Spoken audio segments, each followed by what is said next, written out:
Such a She sweetheart. sent it to me. Yeah. Good morning, everyone. Hungry Black Man here. Jill Tracy, how are ya? How you And doing? Jill Tracy, who has found someone who's later than her. no, don't do that, I Jill. love it. Oh, yes, I love it. I'm always the latest one, and now I don't hold that crown anymore. I've given it formally to Star X. We had some technical difficulties. You all will all be happy to know that. All my friends will be happy to know. We I had have technical relinquished my difficulties. crown of lateness to Star X. Wow. So how are you, sir? Good morning.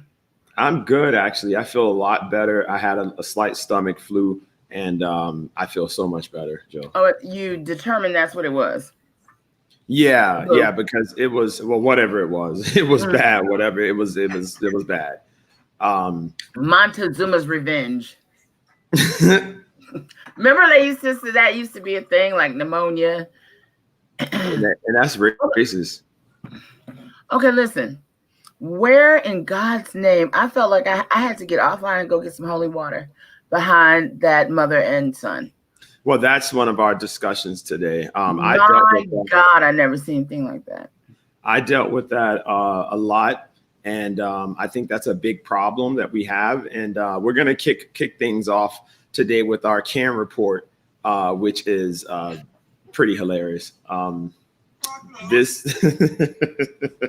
and this is the shortened version of it, so I didn't want to take up too much time. So let's make sure that this version, this woman had an issue with this black man who was blowing leaves. I mean, it's ridiculous. This woman lives in a rural neighborhood.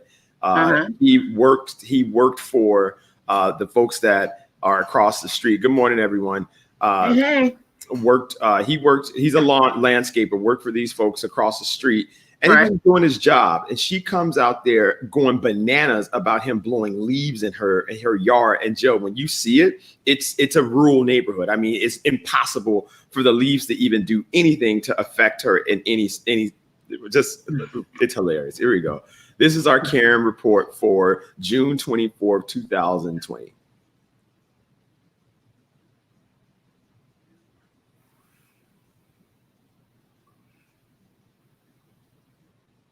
Hilarious. Nobody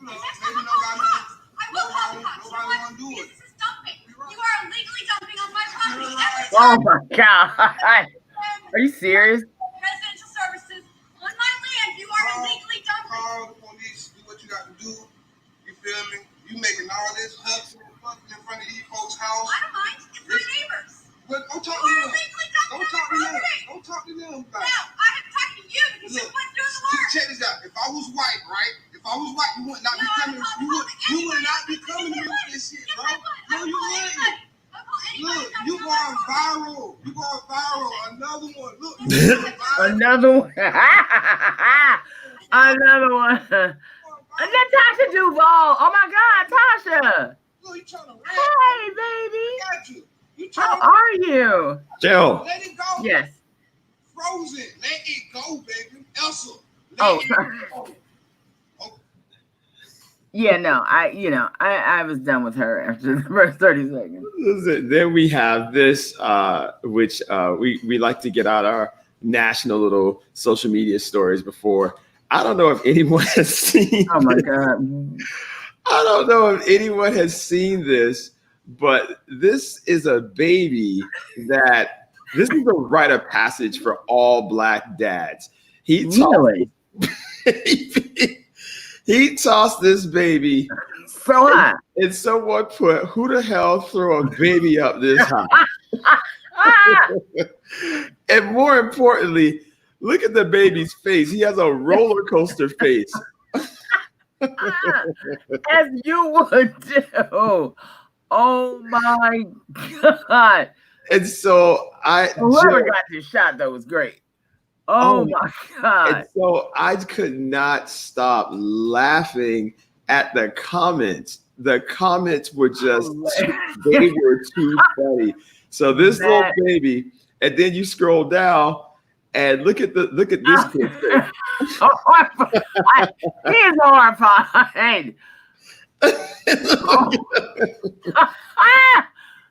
Oh my, that is hilarious. So yeah, bad thinks is hysterical. Those comments are so funny, man. So if you guys get a chance, I'm gonna post a link for this. I mean, they just go crazy with the baby. I mean, it is hilarious. It wouldn't stop. This one.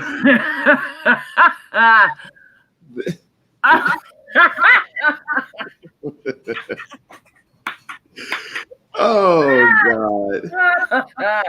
Oh my God, that is a good. That's a good one. And then they put the young kid's face. He got that what the fuck face. What the fuck? Okay. So anyway. Oh my God, that's hysterical. But anyway, so we wanted to just share that. All right, so we're going to get into today's show. So today's show is going to be a bit interesting. It's a bit polarized, but yesterday we had a conversation on a number of things, and today we're going to show you a video that is a bit disturbing. One of the things that I've dealt with in the past has been working with single moms mostly, and dealing with their out of control sons. This woman was being shamed by her son because she was putting the son out, apparently from being disrespectful. And so I wanted to get you guys' thoughts on this. It's a really, really hard video to watch. So many moms deal with this, and we don't really recognize the challenges that these moms have. I've seen firsthand. These moms are frustrated. The dads sometimes, many a times, are not in the kids' lives. They're nowhere to be found. They don't have any other male influences because a lot of these families have a lot of women in their families, and it's very difficult. So we're going to start the conversation off with that, and then we're going to be joined by Dani Spikes for a little part 2 on our Black Love segment that we did yesterday. That got a bit interesting. So at least Dani called me a Southern Baptist preacher. And said that's the way that I view love. So we're and okay. And who's Dani? Dani Spikes. Dani Spikes. Oh, Dani, Dani. Yeah, I don't know. Hey, girl. Hey. All right, so we're gonna play this video for you guys. Like I said, it's a really hard video to watch. Very hard video to watch, but here we go.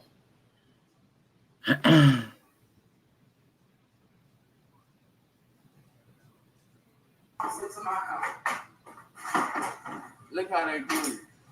You don't even got no reason. You don't even got no reason. You just want to put a nigga out. You wake up and want to put a nigga out. Who does this? Who wake up and want to put their son out? You wake up. You're not mine. God, you're not mine. You're not my son. But you wake up. You're not my son. You wake up. You're not my fucking son. So you're gonna get out of here. Wake up. You want to wake up. I see. You want to wake up. My son out. You want to wake up. Somebody else's son. You want to wake up. Fuck wrong with y'all, bro? Wake up and put me out. Who wake up and put a nigga out? Yo, mama. But you my mama. But you claim you my mama. Nigga, fuck what you talking about? Oh, God, bro. Just look how he's speaking to her. How they speaking to each other. And listen. Keep motherfuckers staying with me. Out of here. Bitch, I can't disrespect you. I'm your mama. Fuck up out of here. That don't got nothing to do with that. That ain't got nothing to do with that. That ain't got nothing to do with that. Fuck.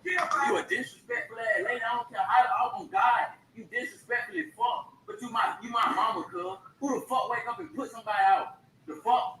You lame, cuz. On God, like I said, bro, the police don't have to come put me out. Cause on God I ain't leave. The fuck?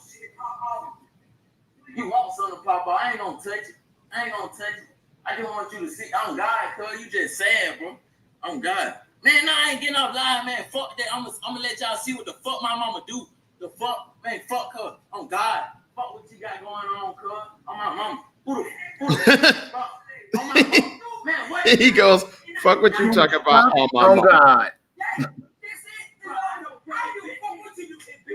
They both have very limited vocabularies. No, I'm mad because every time I come in my house, you touch my shit. I do have my chain yesterday. You had my chain yesterday. Get the fuck up out of here. Fuck up out of here. I'm going to show you who. I ain't throwing them at it. want me out the house. Who the fuck said a set? She got a set date. She got a set date set for me to get the fuck out of her house July the 1st. Who the fuck does that, bro? But you my mama, cuz. Don't try to help me do shit, bro. But you my mama. Duh, I know that. You know I do it on my own. Fucking you saying. You can do everything on your own. Fucking you saying. Fucking you saying, bro. I don't care about that. On God, I don't. On God, I don't care about that. You already know. No, I don't. You told me I don't care about it. It's not for me to show you that I don't care. You been showing me that. Yeah.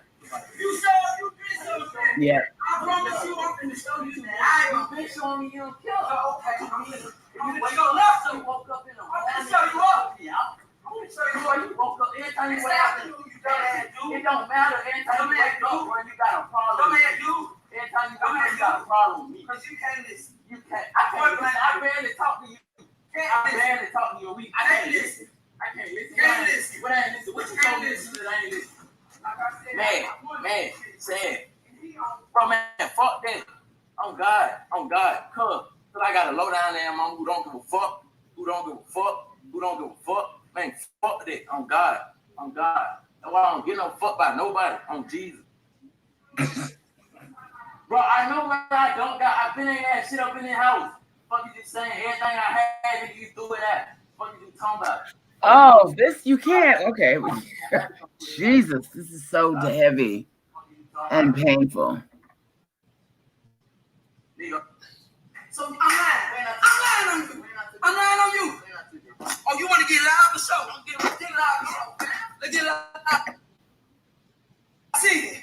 Let them see it. Huh? Tell out how you stole my money. Huh? Every time I turn around, my money gone live. Huh? Every time when I wash your clothes, my car's in his car, on my grandbaby. So what the fuck I gotta lie on you? On my dead, I'm free to pray you lie. On you pray you lie. I ain't never touched your car. On my soul. On my life. I walk in that nigga room every day. On God, I see his heart. It's y'all. Shut up. Get out. Get the fuck out. Get out. All right. So it just goes on like that. So, I'm looking at some of the comments in the area, and the thing is this, right? This is a lot. This is so many. That's so heavy. I need mothers. Bad. This is so many. Okay, Kiera, I don't know why you act like you were raised in fucking Coral Gables with 2 white people. Like you just really I hate your comments. Oh, Kier, he's my college roommate, but the stuff he says is just so disconnected. It's just so, and he acts like this is so foreign to him. Like, she got a grandbaby. Like, what does that have to do with anything? Anyway, I'm not dealing with Kier today, but when we look at this, I want to talk about this in a very serious light, and I am in no way was laughing at it. I was just laughing that he's so disrespectful to his mother, and then goes on my mother, and as a term of love and endearment of acknowledging her place, her sacred place in his life, right? So when you say on my mother, or you say on God, it is invoking this sacredness or this sentiment that you respect this individual in this sacred space, and now you're swearing on their life, or you're swearing on their providence, right? One of the things that I wanted to talk about is this.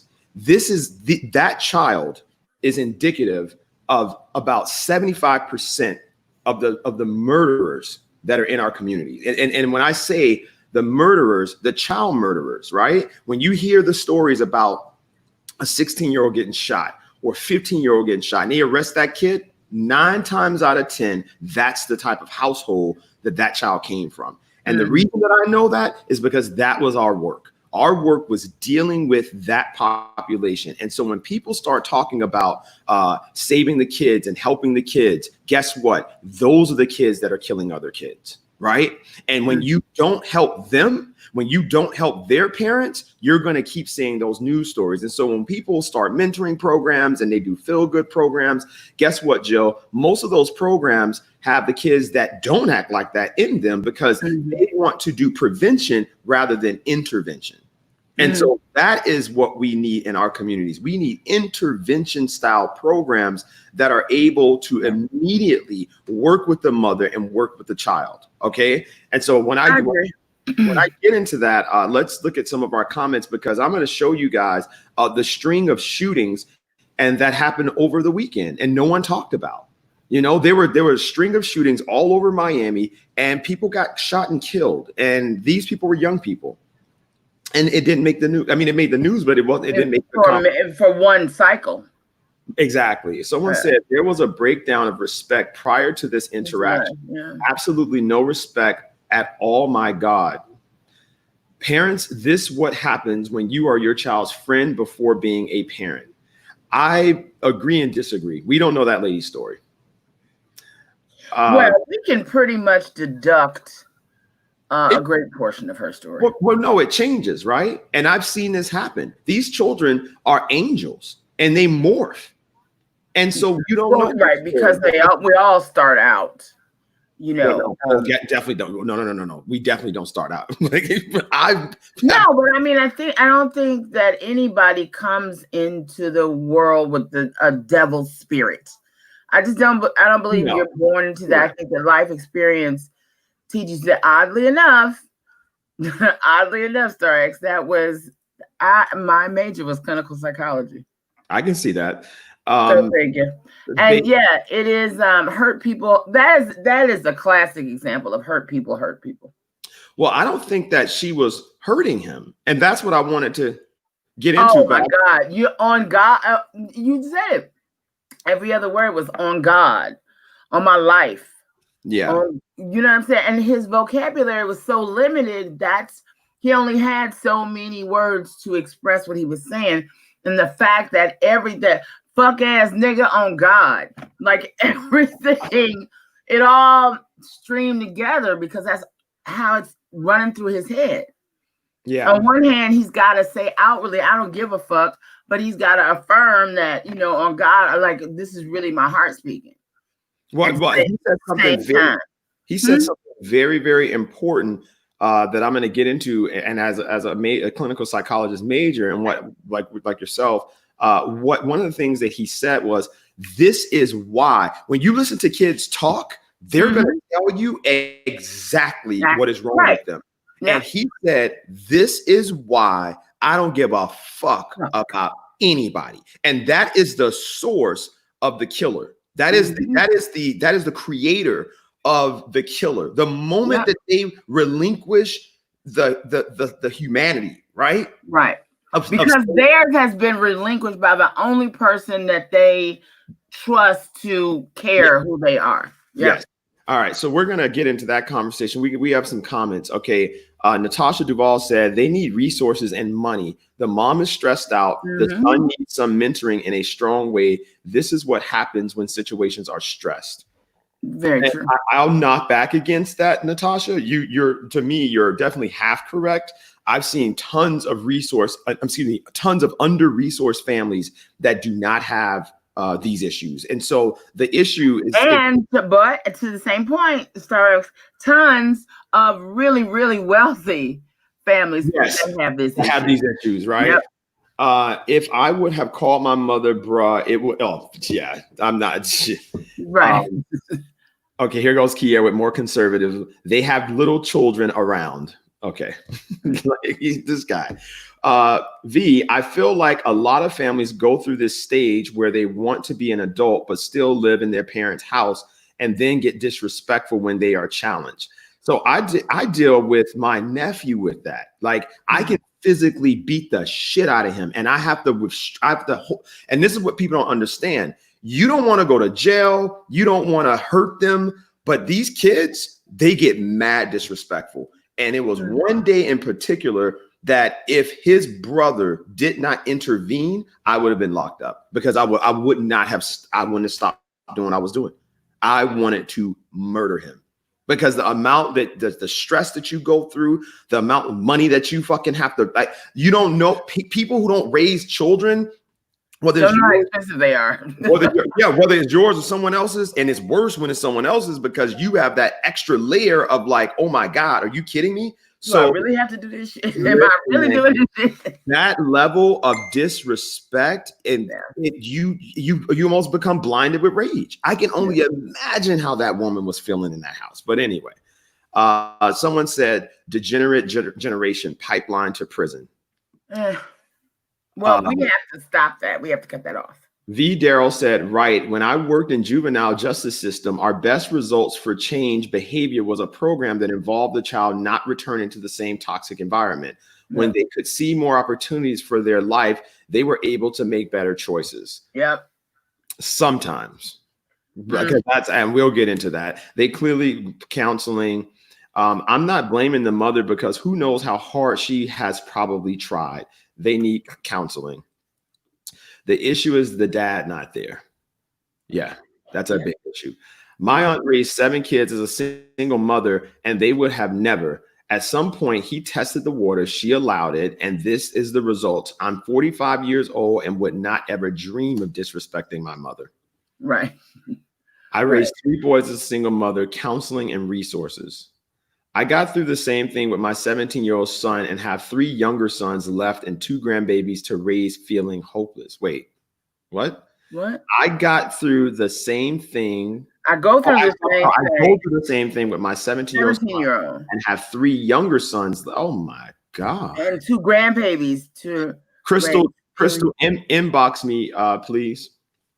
And if anyone knows any parents that are going through this, please inbox me, because we are going to be working on creating a program that deals with this. And we know, I mean, I know, Jill, I'm telling you, I know this firsthand, and it is one of the worst. It is one of the worst feelings, and the Children's Trust and all these organizations need to really create grant programs. And that's where our leaders come in. Our leaders come in by pressuring these grant giving organizations to create grant programs specifically designed to address the underlying issues that our mothers experience from being single-headed households, and not looping. Everyone has to understand Black issues have to stop being lumped into big, massive macro programs. It does not work that way. You have to be able, she said, yes, I have a 21-year-old and a 20-year-old daughter.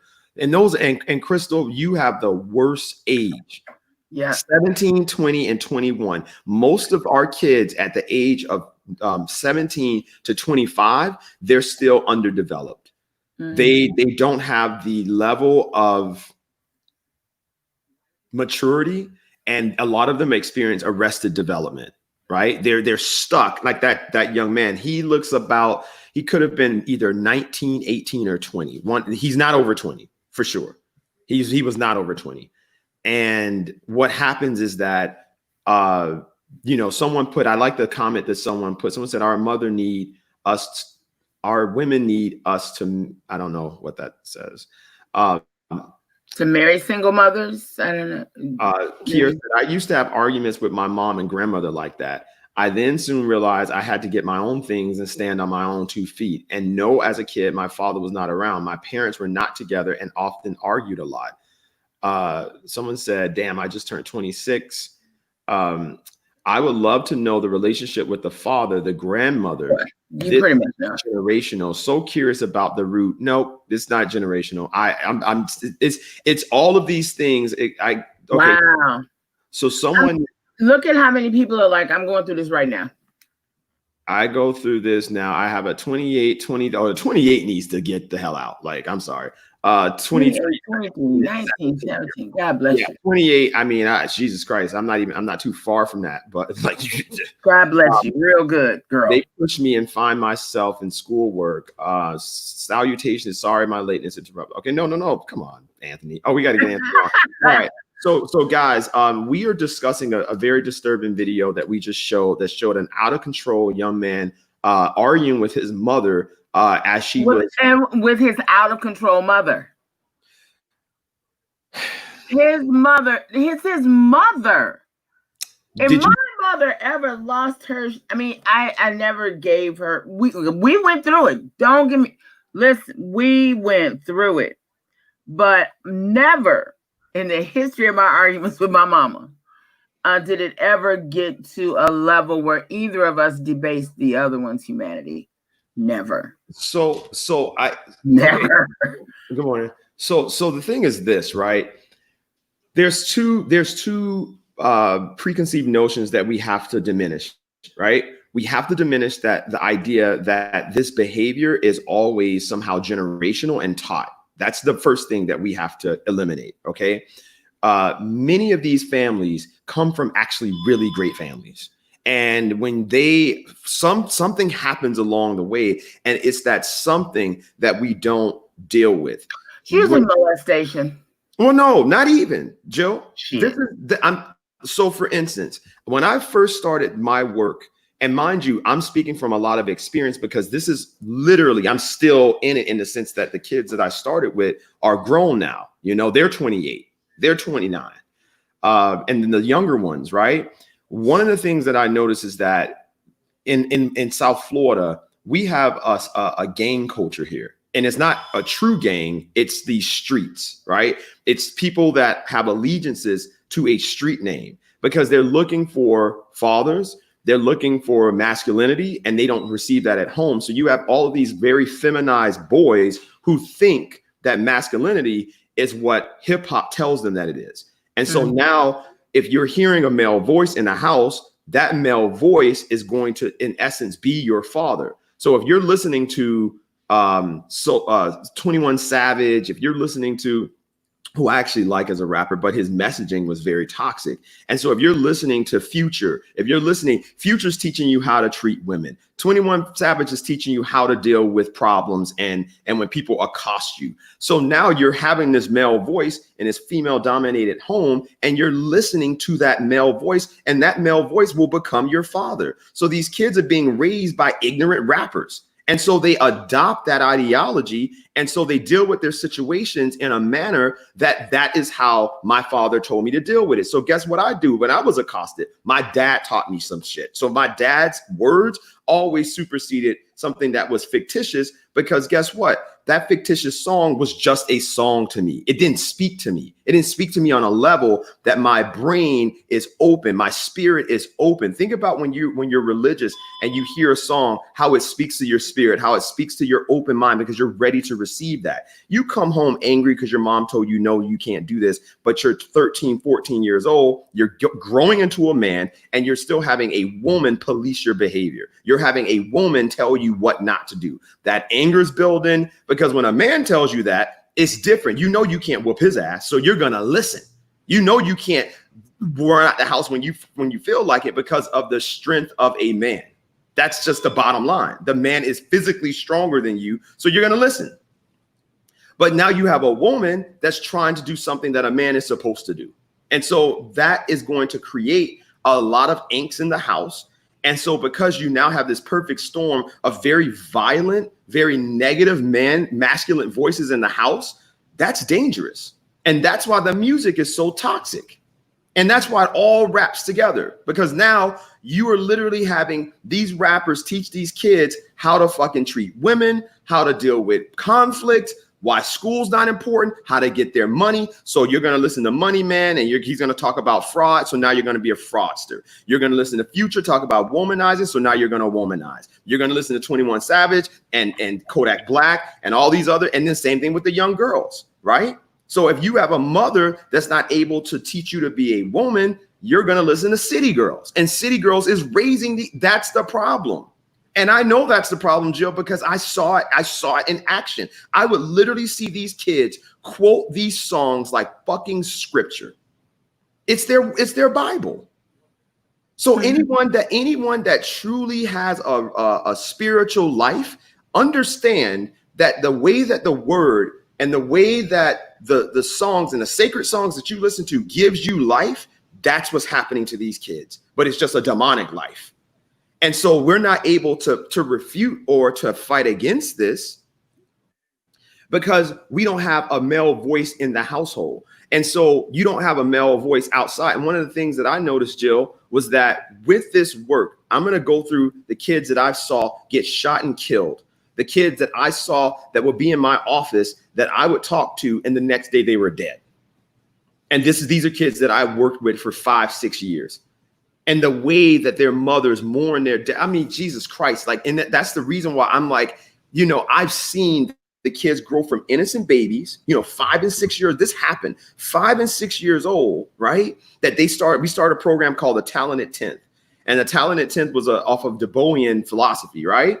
And I was a nerd. So I was like, and so I literally became obsessed with changing the lives of these kids. And my biggest mistake was thinking that I could do it, right? Like putting all, and anyone that wants to get into that work, guess what?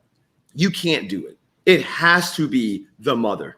It has to be the child willing to do that. And so I'm going to read some of the comments, and then we'll get into some of the things that we can do to make this change. Because if we don't have this conversation, if we don't start making the change, this is the intervention and the prevent. So you're intervening in an out of control kid's life, and then you're preventing the death of other kids. You're preventing the death of ourselves, because we can be the victim of drive-by shootings.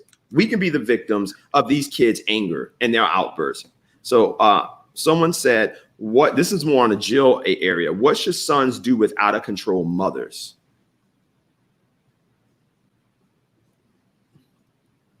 Sons do with out of control what? Mothers, like what? Your mom, the mom's at home? Yeah, no, I there's a lot of comments here. I mean, but what is he saying? What should sons do with out of control mothers? But like in the sense home? Is she in the club? Is she a prostitute? How is she out of control? I think they're referencing how the mom was acting. Like, for instance, there was a mom that they were both volatile. And I remember this. And this was the advice that I gave. Her son ended up getting killed, actually. And they would have these conversations, and she would talk so badly to him. And it was so crazy. I don't know the person's now health casino, but I'll give you what my advice was. There was a young man who was very similar. He was just awful, behavior wise, and he had guns. It was a bad situation. And his biggest thing was the way his mom would talk to him. And he would go back and forth with her like that. And so I said, listen, I'll call him Robert because I don't want to say his real name. I would say, Robert, listen, when your mom starts to call, he was like, and this happened. He calls me, right? He calls me on the phone. I'm at a bar. I'm at Bar Louie. And I get out, I step out to take the call. And he's like, Mr. Stars, just listen to her. And she's in the background verbatim. Motherfucker, bitch. I don't give a motherfucker about a motherfucking Mr. Stars. I don't give a fuck, bitch ass motherfucker. You gonna do what the fuck That's what she was in the back doing. Mm-hmm. And so he's like, I'm trying to do just what you said. I'm breathing. I mean, if I could fucking cry, I would have fucking start crying. He's like, I'm breathing. I'm trying, but she won't stop. And what happened was the mom, when I came back the next day, she starts revealing all of the things that she's been through with him. She starts revealing and she starts telling a more vivid picture. She starts painting a more vivid picture that she's at her wit's end, that she tried all these things. And so now I'm like, this is the even bigger problem, because he has done so many horrible things that they've turned into that relationship. And now that's how she interacts with him. So of course, because she's the adult, she now needs to get counseling and she needs to get mentored. And that's what people don't understand. Counseling is not enough. Counseling is not enough. We got to have a mentoring program for adults. The moms need mentors. And also the moms need resources, but not resources all the way in the sense of money. They need actual resources. And that's where our social services fail. That's where the creating the grant programs fail. All right. So that's that. So let me get back to some of the comments. It's parenting issue, period. Respect starts at home. I'm sorry. Yes, teenagers have growing pains, but respect is always first. It's automatic. Yes, I have. Okay. Sorry. We're going to go down to the majority of the time, the father is absent in the household and the young boys develop anger, and the moms are the ones who end up getting the bad end of the anger. So right. You're so right, Katrina. You hit that on the dot. Thank you. Please say that. She was out of order too. I bet you she has been talking to him like that before he came of age. You know what, you might have a really good point there. I'm helping raise my SS, always a good kid. But it wasn't until he came to live with us and his father that he became alive and started flourishing. Fathers matter. It's hard for a woman to raise a boy, the same of the ones. Okay, y'all got to start typing these messages better. I can't keep trying to pair. It's hard for a woman to raise a boy. Some of the ones that do a great job will never let them cross the line. Meaning when he's young, she put that foot on his butt. My mom is gone, and I would never, ever talk back.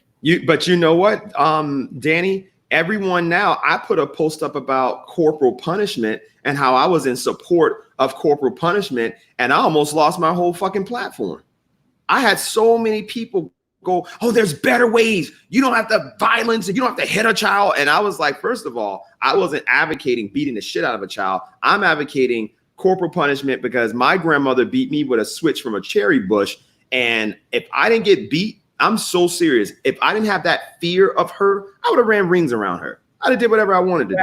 Yeah, I don't believe in that shit at all. What, corporal punishment? Yeah. No, I don't believe that every kid needs it. I just don't think parents should be arrested when they do it. If they do it in the realms of if they do it in the realms of what they feel is best for their child and it's not putting the child in danger, I don't think that they should be arrested. Just the way that Catholic schools can still paddle their. It's like saying that you have to break your children. You have to break in a horse to stop it from trying to run the fuck away. And you have to break in your children like that with violence as well. And I think if you are intentional from the door, you don't have to get there. I've never had that. I can't even remember my mother. My mother hit me once because I called her a bitch. It never happened again. But see what I'm saying? If you have been corporally punished, you wouldn't have ever called her a bitch. But because you weren't, you felt the freedom to do it. Hell no. You wouldn't have called her that. I don't believe that shit at all. I'm telling you. It had nothing to do with her. I was in my own feelings. I wanted to go out. She wouldn't let me go. And if you got your ass beat, you wouldn't have said that shit. All right. My children's father left 8 years ago, and I never brought another man around them. I kept them in church, and they are being raised in a single family home in a very good neighborhood. I said that to say my son still decided to find a way to hook up with other defiant children and total change and started being a menace. So as you said, sir, some of these kids are raised in good homes, but that was the other problem, the church. A lot of these parents think that the church is that those kids hate the church. They hate being there, and you just keep putting them there. Why is this person calling me from WhatsApp? All right. You have to guard what goes into the ears and eyes and gate. Eye gates of our children. What goes into the ears and eyes of our children. No, she put, you have to guard what goes into the ears and eye gates of our children. Right, but what's gates? I think that was just Yeah, I think she means that your ears and your eyes have gates, and so they can open and close. And so now you're being a guard at what goes into them. They weren't so toxic when we slept with them. If they are, then we need to make better choices whom we have children with. So true. That was kind of judgmental, but I'm judgmental, so I'll rock with it. She said that pretty much if you slept with a deadbeat dad, then it's your fucking fault. So true. Social influence is big. However, your voice must be louder than the voices of, not if you're a woman. It's not going to be louder. It will never be louder. The mindset of the mother, she is the first teacher. I've heard this story so many times as a teacher. I see situations like Robert's every day, and they treat the teachers like that because the teachers are overwhelmingly women, and the teachers are being disrespected in the same fashion. You have kids. What? In that utopia, it's like, okay, well then fuck it. Let's just all give up and go have a drink.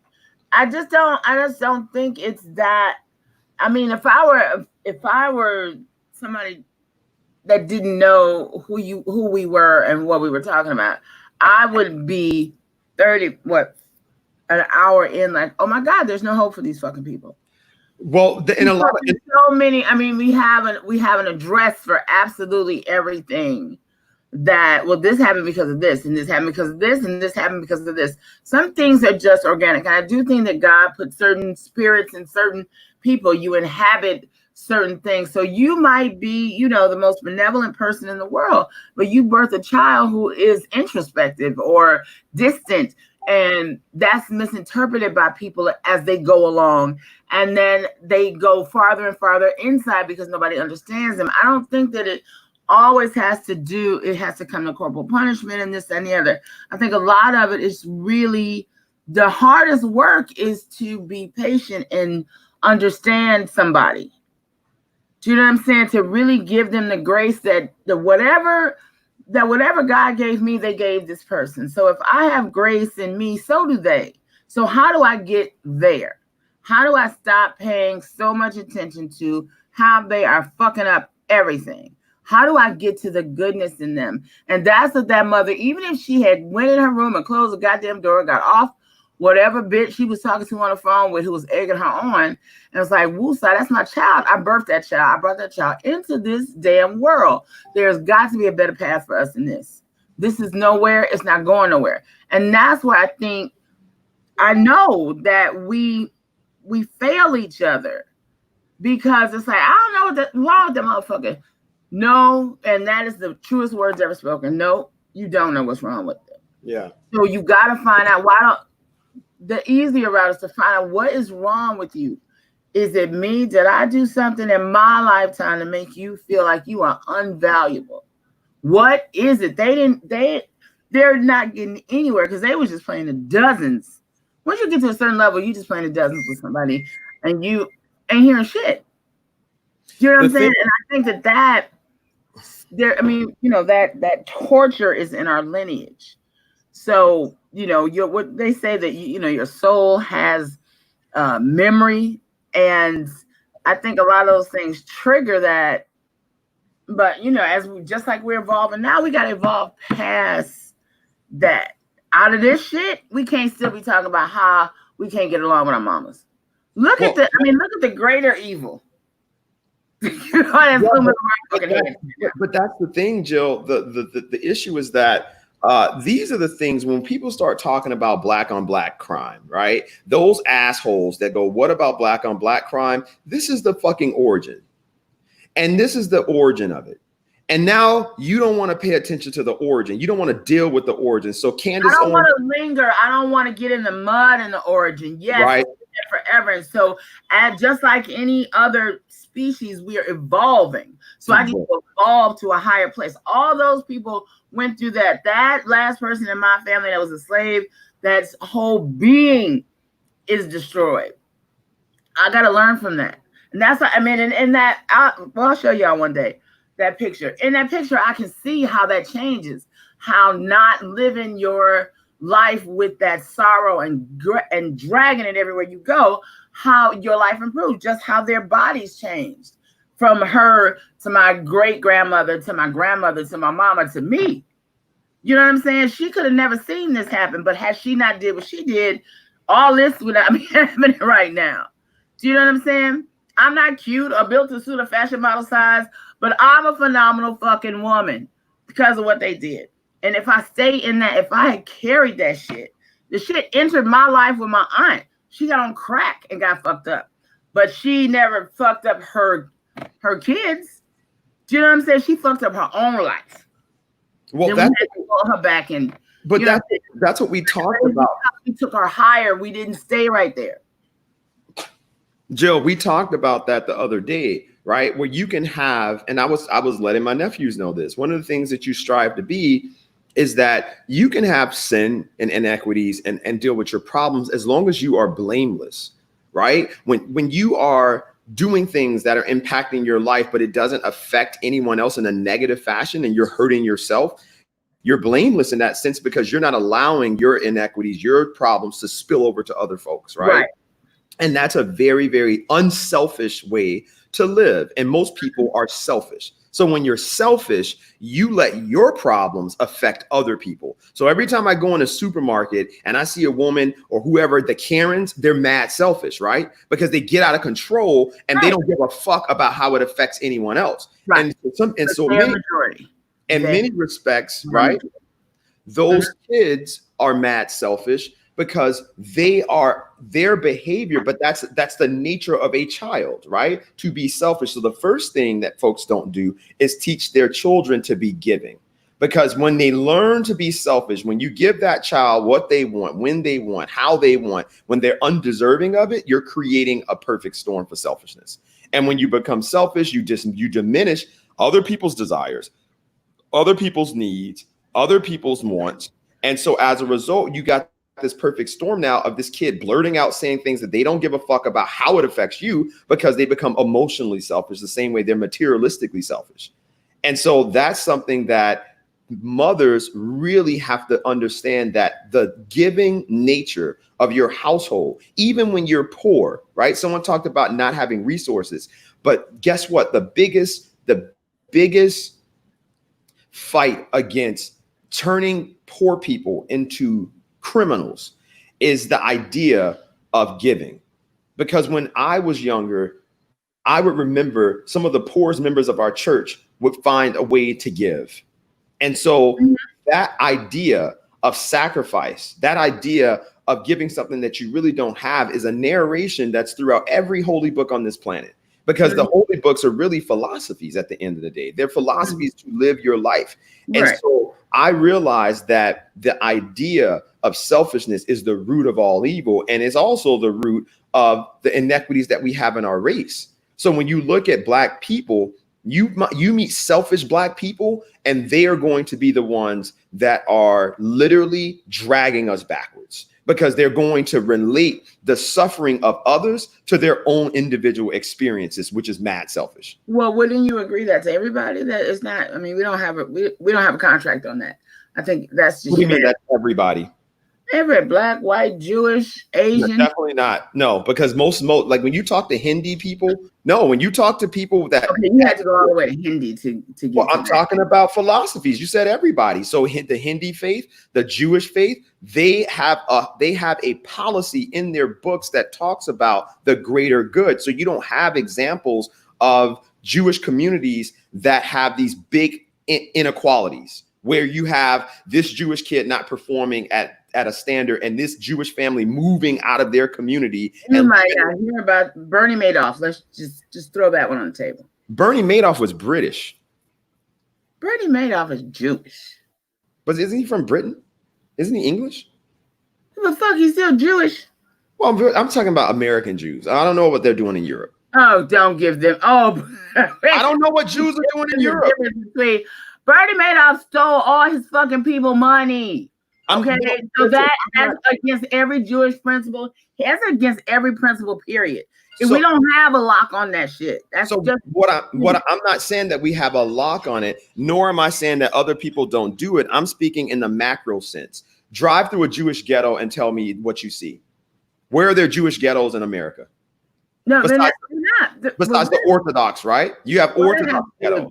Bad kids. It has a lot to do with badass kids. And so the thing is that when you now, everything in our communities has to do with the way that our kids are, the way that our kids are reared, from the way that our communities are laid out. The aesthetics of our communities can be so much better, and that's a big problem. Everybody's. I mean, it's great. But you start you into you like way deep down a well that has everything to do with access to capital. No, I'm talking about the way. No. What I'm saying to you, like access to capital. Okay, let's examine this, right? The 22nd Avenue corridor is the highest Black-owned land business district in Miami-Dade County, right? The 22nd Avenue corridor, starting from Okay. Yes, and okay, why the fuck isn't that corridor beautified like Biscayne Boulevard? It's a public road. It's run by the county. And so what is your thesis as why? My thesis is that Commissioner Monestein, Commissioner Audrey Edmondson, and Commissioner Barbara Jordan, all the black commissioners on that council, and Dennis Moss don't know this. They don't know what? That the highest level of the highest number of black business owners that own their land resides on 22nd Avenue, right? If they don't know this, our black city and county officials don't know this. I'm saying I'm giving them the benefit of the doubt, because if they do know that, that's their job. That's why we elect them, is to know that kind of shit. All right, fine. So let's start there, right? The fact is that fucking corridor, I owned a business on that corridor. And I remember, right? We were there for 2.5 years trying our best. I put over $20,000 to try to keep that business alive and provide jobs for local kids, provide great cuisine for the community. And the only thing that I asked for was for them to beautify that street. That didn't happen. Then I said, okay, fine. You don't want to beautify the street. So what? No. So what, when you asked them to do that and they said no, then what? Well, mainly I asked a Monestein. So I asked Monestein. So you asked Monestein to get this block together. Yes. And his office is that his district? Is that his? That's his district, yes. Okay. And so you pitched him and he said no. Yeah, his staff, yes. And they never did it. They didn't do shit, but it gets worse. So then what did you all in the corridor do to get his attention that this shit needs to be done? I did a video. I sent emails. I attempted to work with the other business owners on the street. So we got together, and there was a series of car crashes that was on the corridor. Mm-hmm. And so they had crashed.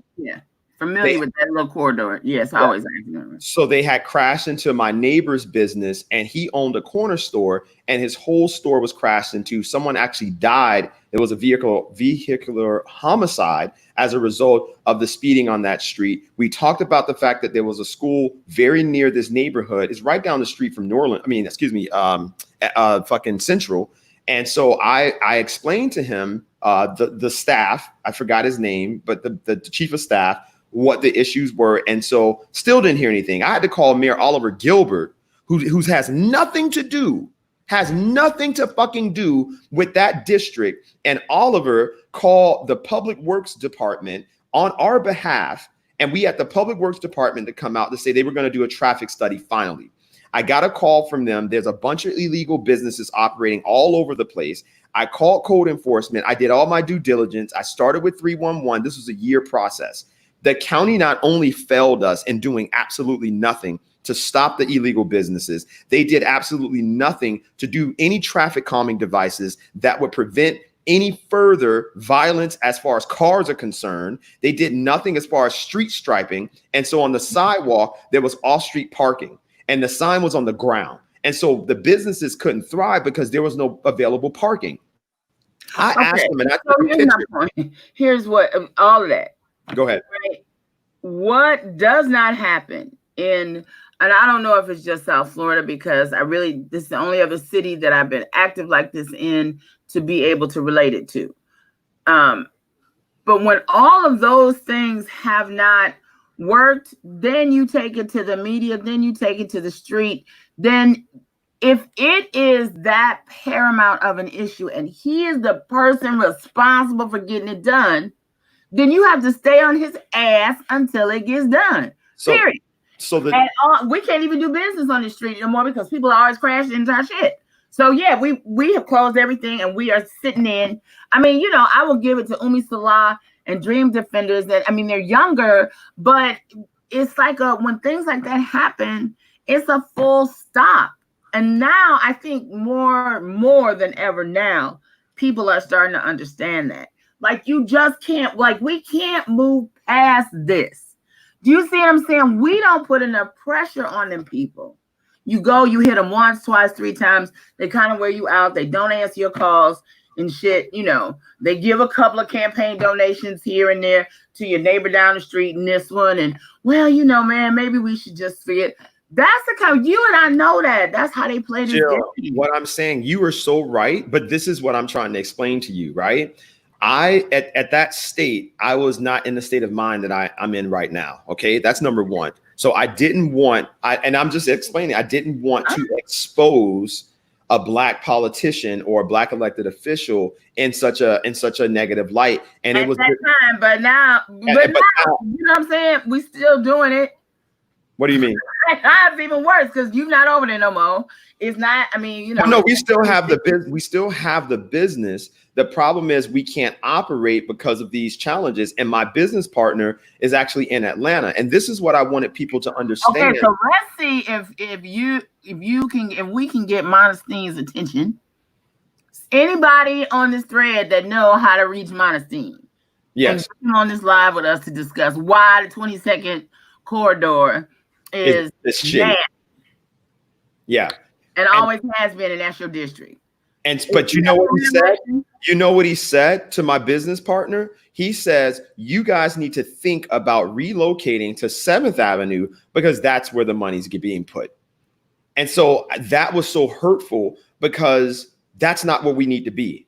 We need to be able to be on a corridor where you have most of the Black businesses that own their land.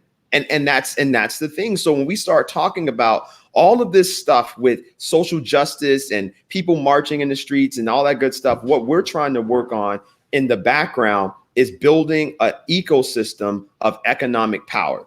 And it starts all that background shit ain't working. What's working is taking that shit to the streets. Well, no, I agree. Pressing the shit out of people if they're not doing the jobs that you put them in place to do. I just really feel like if we're going to make the most of this moment, the one thing we are learning is that all the next time you see a politician doing some award lunch or some, $150 dinner, cancel it. Cancel culture on all of that shit, right? I'm going to donate to you when you take care of what my community needs, period. And until we do that, we're going to keep having this goddamn conversation. They are beholden to somebody else above us. But most importantly, they beholden to us. And just like Star X said, he was like, I ain't want to embarrass a Black politician. They've been riding on that shit for way too long. No. Way too goddamn long. But Joe, you were the one that motivated me to even have this conversation. I would do it on my lives. And so Aisha said, that's why I didn't do that, because now I am, right? So I'm going to put myself on the next agenda. I'm going to go live and I'm going to go bananas, because the thing is this, right? It's not just Modestine, it's Audrey Edmondson as well. Audrey Edmondson has been very underwhelming for the district. And the thing is that we're going to keep electing these people. And the thing is, when you speak out against them, they're going to retaliate against you. Not only do they not do anything, the moment that you say something, believe that all of the little whatever you're getting is going to dry up. If they can fucking control it. And that's why people are fearful of truly going after them, because they don't want to have the reprisal. These people are very vindictive. These people are very vindictive. That is not a place for people who have been elected to serve the people. But that's what it is. It's not. It's cancel. I'm done with it. You know what I'm saying? Thank God. I mean, yes, I have been shaded by many a politician, and I really do not give a fuck. You know what I'm saying? And if they do, if you got somebody in office that would go so far as to destroy somebody's character because they are bringing to their attention what could make them a better politician and have a stronger district, then you see who you're dealing with. But Joe, some really good people that have stepped up to serve the people out here. And we do them a disservice when we don't call the others. And we do the ones that are not meeting the needs of their constituents a disservice by not standing up and saying, listen, we put you in office. We voted. You got in office because you said you were going to do this. So I put my money and my time behind you because you said you got this. So that I can live my life and go to work and shit. Know I come home and the city has came and cleaned my streets, my lights work, my neighborhood's safe. That's why I put my money into you and I elected you.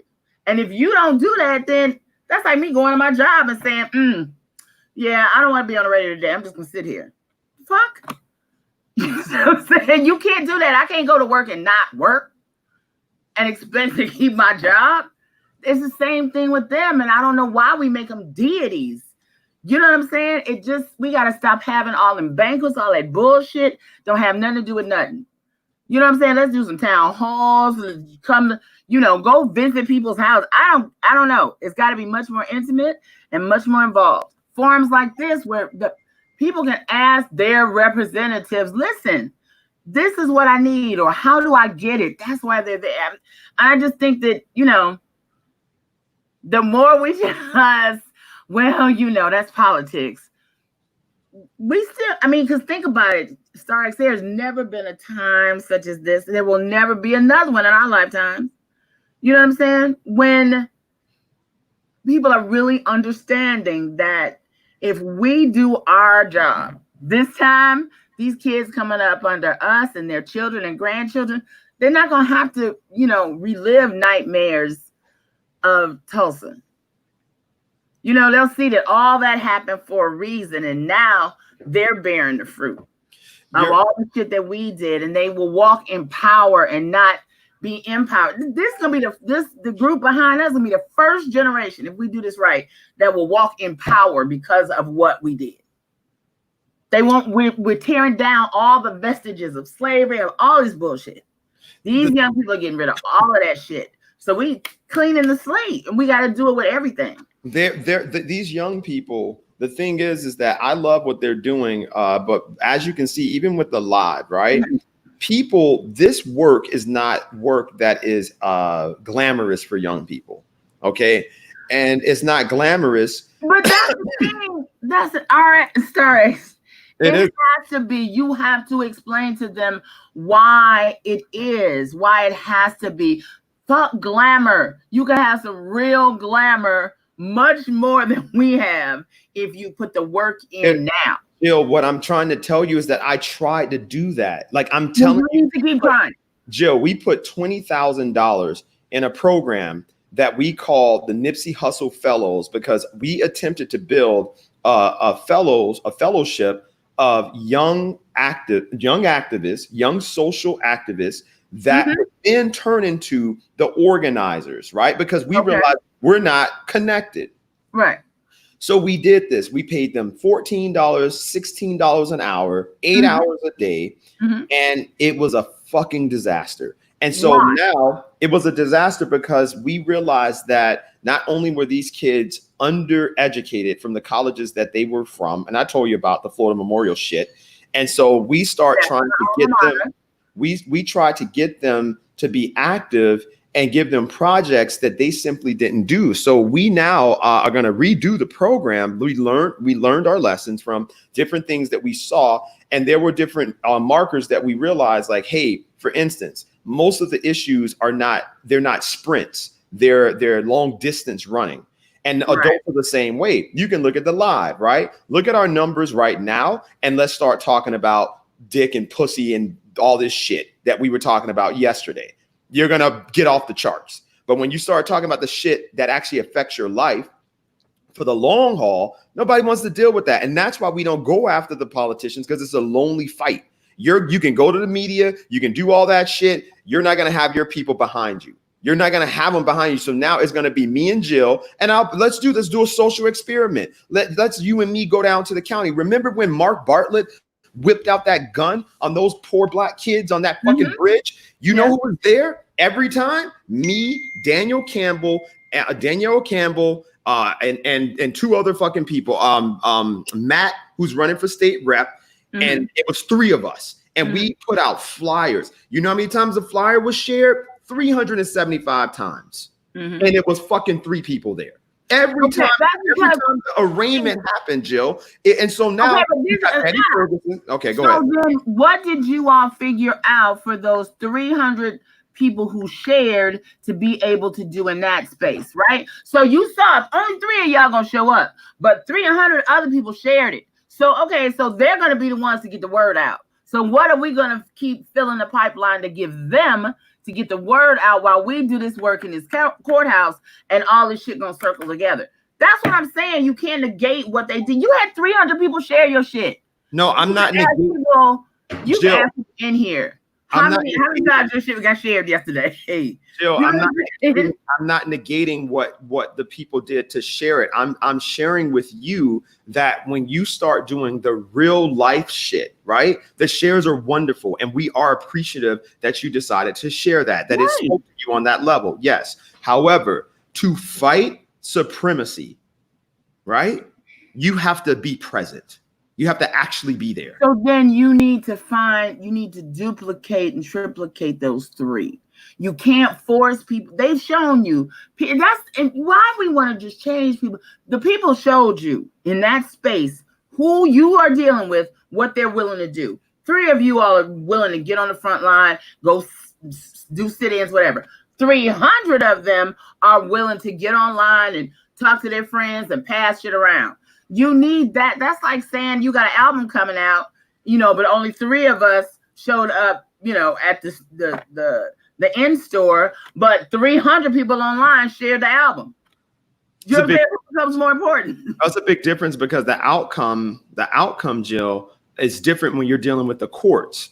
That the only thing that judge sees, the only thing that those politicians that are in the legal system, the justice system sees are the numbers, right? They see the number of people that actually found it important enough for us to show up. And thank God we were there with Betty Ferguson and her army of senior citizens. Betty Ferguson showed up, and she had the first time she was there, and Dream Defenders weren't there. They knew about it. But guess what? There were no fucking cameras. There was no press. And so that's the shit that group gets off of.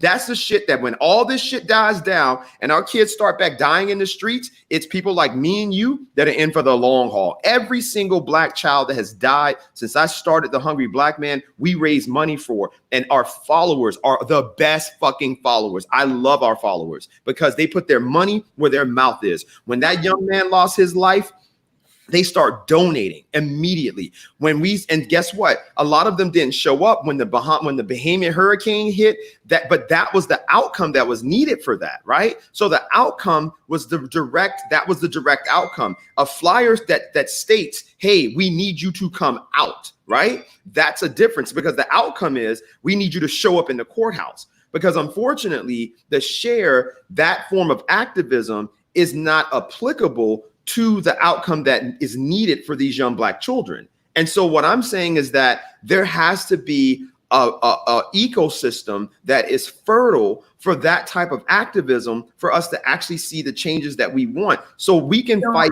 How do you build it? I mean, Jill, I don't know. I tried. So that's what I'm saying. Then you have, if that's what you need to make that happen, then you have to find it. You have to find the way to do it. I'm trying, Joe. I mean, you act like this is an everyday thing for me. And that's what I'm trying to tell you. This is so now I'm fighting Montesine. I'm fighting the racist food industry. I'm fighting for kids. I'm fighting for the landscape architects. I'm fighting. Yeah. It's like, my God, I'm fighting for, and Valencia Guntner, she deals with the same shit. She makes. Listen, everybody in their space deals that is fighting for something, deals with the same shit, but you find allies along the way that help. Valencia and found allies along the way. You have, I have, on all of our spaces, we are fighting. Yeah, but the allies have to be the people that we're fighting for. It cannot always be the people who when the circle of brotherhood. This was so fucking depressing to me. And the circle of brotherhood. That should have told you something. That exactly right there. The circle of brotherhood, for those you don't know, they did a ceasefire starving thing where they starved themselves to highlight the victimization of our communities, specifically in the Liberty City area. So they starved themselves. They were out there. They built this perimeter on this empty piece of land that the county owns, who I hope they donated to them. And so all they were asking for people to do was to come out, buy a t-shirt, and show solidarity with them. And the community that they're fighting for, there were people walking by laughing at them. There are people walking by. None of the people in that community decided to say, hey, you know what? Let me join and care about myself. Let me care about myself. Let me care about most of the members of the Circle of Brotherhood, they have jobs. These are professional Black men. And they have families that they're sacrificing for a community that a lot of them don't even live in, but they have such a heart for that they're coming there. So now we're always supporting a community that doesn't give a fuck about itself. And what I'm saying is I'm trying to do the work that gets them to care about themselves. And it starts with the fucking politicians that are running and voted in by these people that's their job now. So it starts with starts with the politicians, right? Who are supposed to be what we started talking about is Monsignor not taking care of that 22nd corridor, right? And those commissioners, etc., whatever, that are responsible for those neighborhoods, that's under their jurisdiction. If they look like shit, it's their responsibility. But guess what? Each and every one of them came out and took a picture with the Circle of Brotherhood and made sure they did that and got some camera time on it. And then you just didn't see their ass again. Did they walk up and down the street? Did they talk to the people and ask the people, are you taking care of the brothers? Are you feeding them? How do you feel about this? No, they came, they took their picture, and they left. That's what I'm saying. And we just let it happen. But that's the thing, Jill. When you stand up against it, what I'm sharing with you is that you will be in the fight alone. Okay, well, you know what? And we're gonna do it. But see, but the same thing applies, because if you stand up, yes, you'll be in the fight alone. And guess what? If you say, okay, well, I'm gonna leave that fight alone, you can be like, no, bitch, we'll punish your ass for ever trying to come up against us. We'll never give your ass shit no more. And you know that. So it's a lose-lose. If you don't call their ass to the carpet, they'll ignore you. If you do call their ass to the carpet, they will block you. So we just gonna let them just keep sitting there doing that shit, and we pay for that. We paying for this. And that's what I'm saying. I think it would activate everybody if they really felt like they were getting involved in something that was actually going to move their communities forward. So you know what, Jill? That's what we're gonna do. What I'm going to do, and the same thing we did at our last show. And guys who watch this show, that's the whole point of the show, right? We go into action after all of these rants and conversations. What we did last week is that we realized that there is a space needed for Black-owned products, Black-owned grocery stores, and we're now partnering with Simone from Gigi's Musical Cafe to establish Gigi's Gourmet Market, which will be a grocery store that will house all Black-owned products. We are actively working on that. My nephews are working around the clock, along with their best friend, to identify Black-owned products all over the nation, specifically in South Florida, that will be housed in that store, right? And so now sharing this information about the environment, right? The environment that our Black communities have to deal with, like everything's problematic for us with that, right? When we see shopping centers go up in Aventura, why the fuck don't the shopping centers look the same when they go up in Black communities? Why do they get the ornamental? Because we do not put our feet on the necks of these politicians and demand what we want in our communities. That right. Damn, you listen, you just open up a door, because that shopping center they put in place at 183rd Street Flea Market, I don't know whose responsibility that was, but that damn Ross in there, A, ain't never got shit. B, they got like 13 stations and 3 cashiers whenever you go in there, and it's underserved. But if I go out to Plantation, I don't have a problem. That store is fully stocked. That's management, though.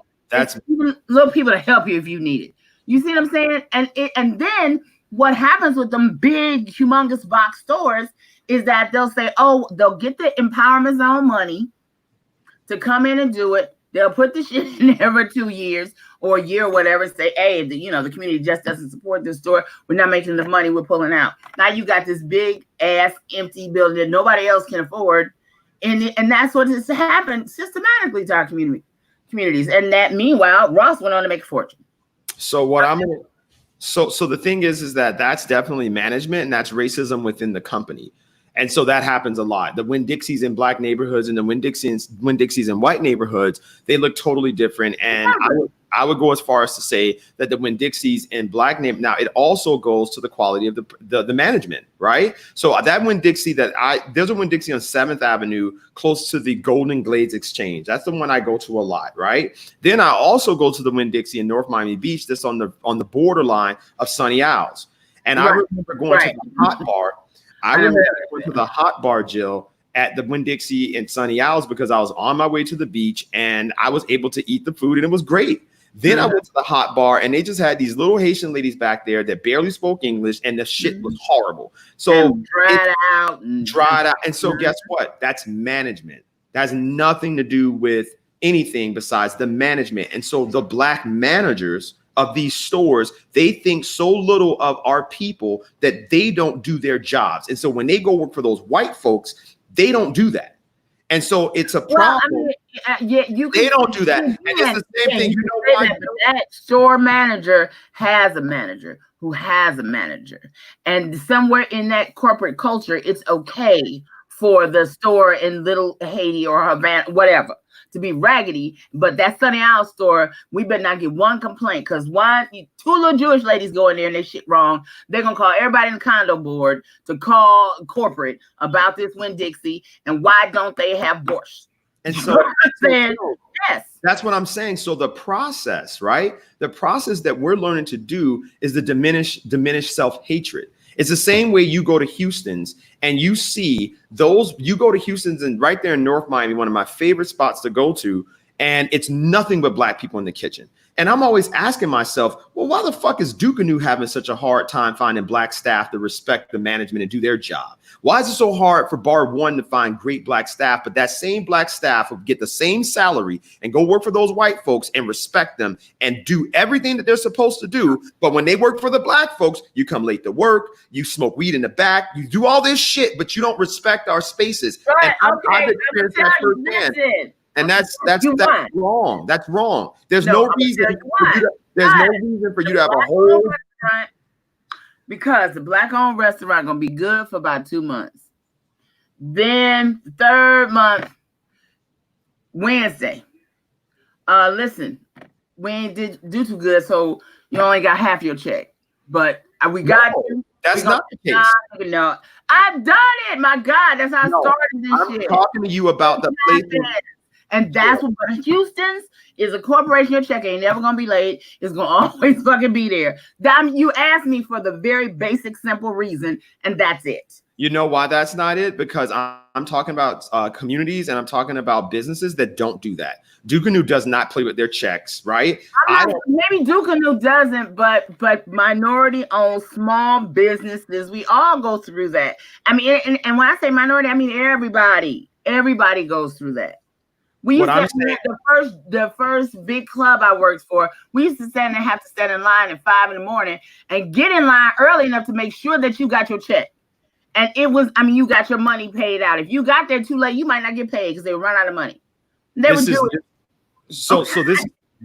is what I'm saying to you, right? I am telling you from experience, I have observed Black staff, regardless of it, when all things are equal. When all things are equal and you have a Black manager that is not a part of a white organization, that is a Black organization, Black employees have they have less respect for the space because of self-fucking hatred. I have seen it, and it is the most. I have even taught, and that's the thing. The reason why we don't fix it is because we're not saying like this is a problem. This is a problem. We don't respect our own spaces, and we don't care about our own spaces. Look at the way our communities look. We don't fucking care. Okay. You have trash everywhere in our communities, and why? That's not all because of okay. So Kareem and Nicole just both came in and said that's not true. We pay all our bills on time. So you're that could be very, very true for you. But to say that small businesses, and not even just minority, but small business owners don't have cash problems before the pandemic, and that happens, is not true. I've worked for several small businesses that has always becomes a problem when season is not good, when the new menu didn't work, whatever. It's always a problem, and that I'm saying that is one of the reasons why people will go to work for Houston's because they have the consistency that sometimes.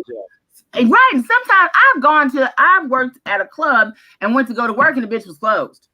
Closed down, ain't called nobody. It's a note on the door. Call this number if we still owe you a check. So no, Nicole Gates and Kareem, that's not happening in a little greenhouse. But to say that small businesses don't suffer from those problems is simply not true. Okay, so what I'm saying, Jill, this is my premise so everyone is clear on what I'm saying. Our people have been damaged in insurmountable ways. Yes. The money that we are asking for in the form of reparations, I truly feel that there needs to be at least a $16 to $20 billion grant that is available nationwide to deal with the underlying psychological damage that we have of self-hatred. And the self-hatred that we experience is exhibited in the workforce of Black-owned businesses. I have observed Black employees. I have observed Black employees work for white establishments and have utmost respect for their time, for their punctuality, for the aesthetics of the business, for the exactness of the way that the recipes are executed. And when I go to the same exact equitable Black-owned business and I observe those same Black employees, I see a lack of every single thing that every measurement that I just named. And so what I'm saying, when I see that, and I've even heard staff say, I'm going to quit and go back and work for the white folks. And I would go, well, why would you say that? And they would start talking about the differences, right? And the differences, when it wasn't money, it was about they don't know what they're doing. I don't have time to work because when I go work for another job, I need to have something on my resume that people respect. And so I said to myself, when I created Ice Cream Heaven along with my partners, we wanted to establish a business that Miami Gardens residents literally say when they come in there. I've heard, hey, StarX, this business feels like I'm going out of town. Your staff is amazing. If you go on Yelp and Google and you look at our customer service, we have the highest rating out of every food or beverage business in the city of Miami Gardens. We literally have the highest rating, and we open in December. Our employees are all young people and they make their money, they go home and they do a great job, and we created a culture of excellence. What I'm saying to you is this: at that same level, my nephews, the young people that work there, I have seen them. Because they're young, we got them young. It's so rewarding that they embrace Blackness, that they embrace Black owned, and they work their fucking asses off. They have worked at the Sweet Butter event with Arnisha. They have worked at the vegan festival that we have every year on Miami Beach. And everyone always comments on how amazing these businesses are because we create a culture that rejects self-hatred, that is a promotion of Black excellence, where we say that ice cream in and of itself was invented by a Black man, Augustus Jackson, in the 18th century. As ice cream as we know it, is the custard was developed by him. He created a cooling technique for it. And so now you're operating in a space when you go, okay, I am going to emulate, right, the ecosystem, the environment that promotes that type of service and yields the excellence that we deserve, right? So when you go to, so my point is this, Jill. When I saw that, I realized I didn't want to hire older people that work for white establishments, that work for other people, because they're going to bring that self-hatred to my business. And I don't want that in my business. I don't want you coming here with this idea that you're going to go work for the white man and give him your best, and you come to Black people and you give us half. That's the same reason our school, Black principals have a lot of power. They got a lot of power and that stuff that Dorothy Bendross fights for from that school board. I feel so sorry for her. I feel so sorry for Dr. Bendross because she fights for this shit. Frederica was a little more bulldogish in the way when she was on there to get things done. So she started the 5,000 role models and she kept that shit going. But now you have a situation where you have Black principals like that principal at Carroll City. It's a disaster. You are a Black principal that has the ability to channel and to grow your school. But because it's a Black school, you put that same terrible principal at Carroll City and you put her as at Mass Academy. You put her as a CML where Dr. Castine, that white woman's been there since I was a fucking child. And so that's what I'm talking about. They don't improve their black schools the way they would when they work for those white schools. They're going to go there and they're going to check off their boxes. They're going to treat those teachers with respect. They're going to act like they know how to fucking run a school. But then you come around blacks, our people, you let the security guards do what the fuck they want to do, horse playing with the kids, playing in the fucking bathroom, hiring all these fucking people, your friend, cousin, mama, baby. What are you doing? You don't have respect for your own people. And so now it's the same thing with our communities. It's the same thing with the parks and rec departments. I was a director of black municipalities, and it was in my power to make those changes, Jill. And so I saw it firsthand how they were, when we had a white director, how they would talk to him. They would come in that office smiling and all this, but then when they talk to me, you come in there angry as fuck. You come in there disrespectful as fuck. Okay, so then is your conversation, I'm sorry, when you spoke to A, you had a totally different demeanor than you have. Oh, they got even more mad. Now they want to fight. Now okay, you want to so fight. then, We got to deal with it. I mean, I'm just left with why you fuck with niggas then? I mean, it's just like, hey. Because it's my people and we have to. It's like, but you don't even want to be around them. It's like, all these niggas ain't doing shit. I mean, I just don't know how we get to that level when we are so committed to how fucked up we are to each other. It's a very heavy commitment to that. Niggas is fucked up. They ain't gonna work like everybody else. They're not gonna do this, that, and the third. And I gave you some solutions in this. The first one was you got to get them young. The first one is that because most of the COVID. You got a bunch of people, you got, 40 million people that are now out of work and they're going to have to get back in the workforce. Most of them are not going to be young. So what do we do with them? No, that's what I'm asking for. I'm asking for reparations money. I'm asking for and if we don't get reparations money, then we need to have the same way Dorothy Bendraw said, listen, we need to teach anti-racist bullshit on this goddamn fucking school board. And she passed that shit 8-1. We need to recognize that this is a problem in our community, that our self-hatred has a fucking bearing on our economy. It has a bearing on the way that we educate our kids. And so now the same training we ask white folks to go through for diversity training, we need to ask for our people to go through a deprogramming of self-hatred and show them the hypocrisy that they fucking do. That's what we got to do. They got to go through a fucking program and it teaches you to value your own community and value yourself. Our self-efficacy is down. And so now when we go and to want to hear these conversations, right? Because ultimately nobody wants to hear this conversation. And that's what I'm telling you. Tomorrow, Jill, I'm going to put money on it. Let's do the show tomorrow. Bring Dani Spikes back on and then start talking about sex and ass and shit. Now we're going to have everybody's fucking attention. And so when you know that, I mean, that's, but it doesn't matter what it is, whatever salacious thing. And so now we have to ask ourselves, why this is an empirical question. Why are our people keen to these types of issues, but the issues that affect you and affect your life, it goes out one ear and out the other? Because it's heavy. And I got enough fucking problems. And I did not come on fucking Facebook to have more goddamn problems and be depressed. And because you talk at the same time, you are reaching people in an entertainment space. And so a lot of it is, it has to be liberal pieces of both. I mean, one of the reasons my career has evolved, I've been on the radio for almost 25 years now. And my career has evolved so much from how I walked in the game as just a gossip bitch. I was telling everybody business as quick as I fucking could. You know what I'm saying? But you become what you are. And I started to eat in on my damn self. And I had to go to fucking Iyanla Vanzant on national television and expose and exercise my goddamn demons because I just didn't even recognize myself no more. I was running after shit, that it didn't even matter to me. None of that shit mattered to me. None of it. And so, but after doing all of that, and really working with somebody who, I was with Iyanla for a year, every fucking day, except on the weekend, to really unpack my baggage. And you're right, we do carry around a lot of it, but you have to fucking unpack it. You can't keep complaining this shit heavy. No, you gotta open them bitches up and unpack and be like, what is all this shit I'm carrying? And why do I still think it's relevant?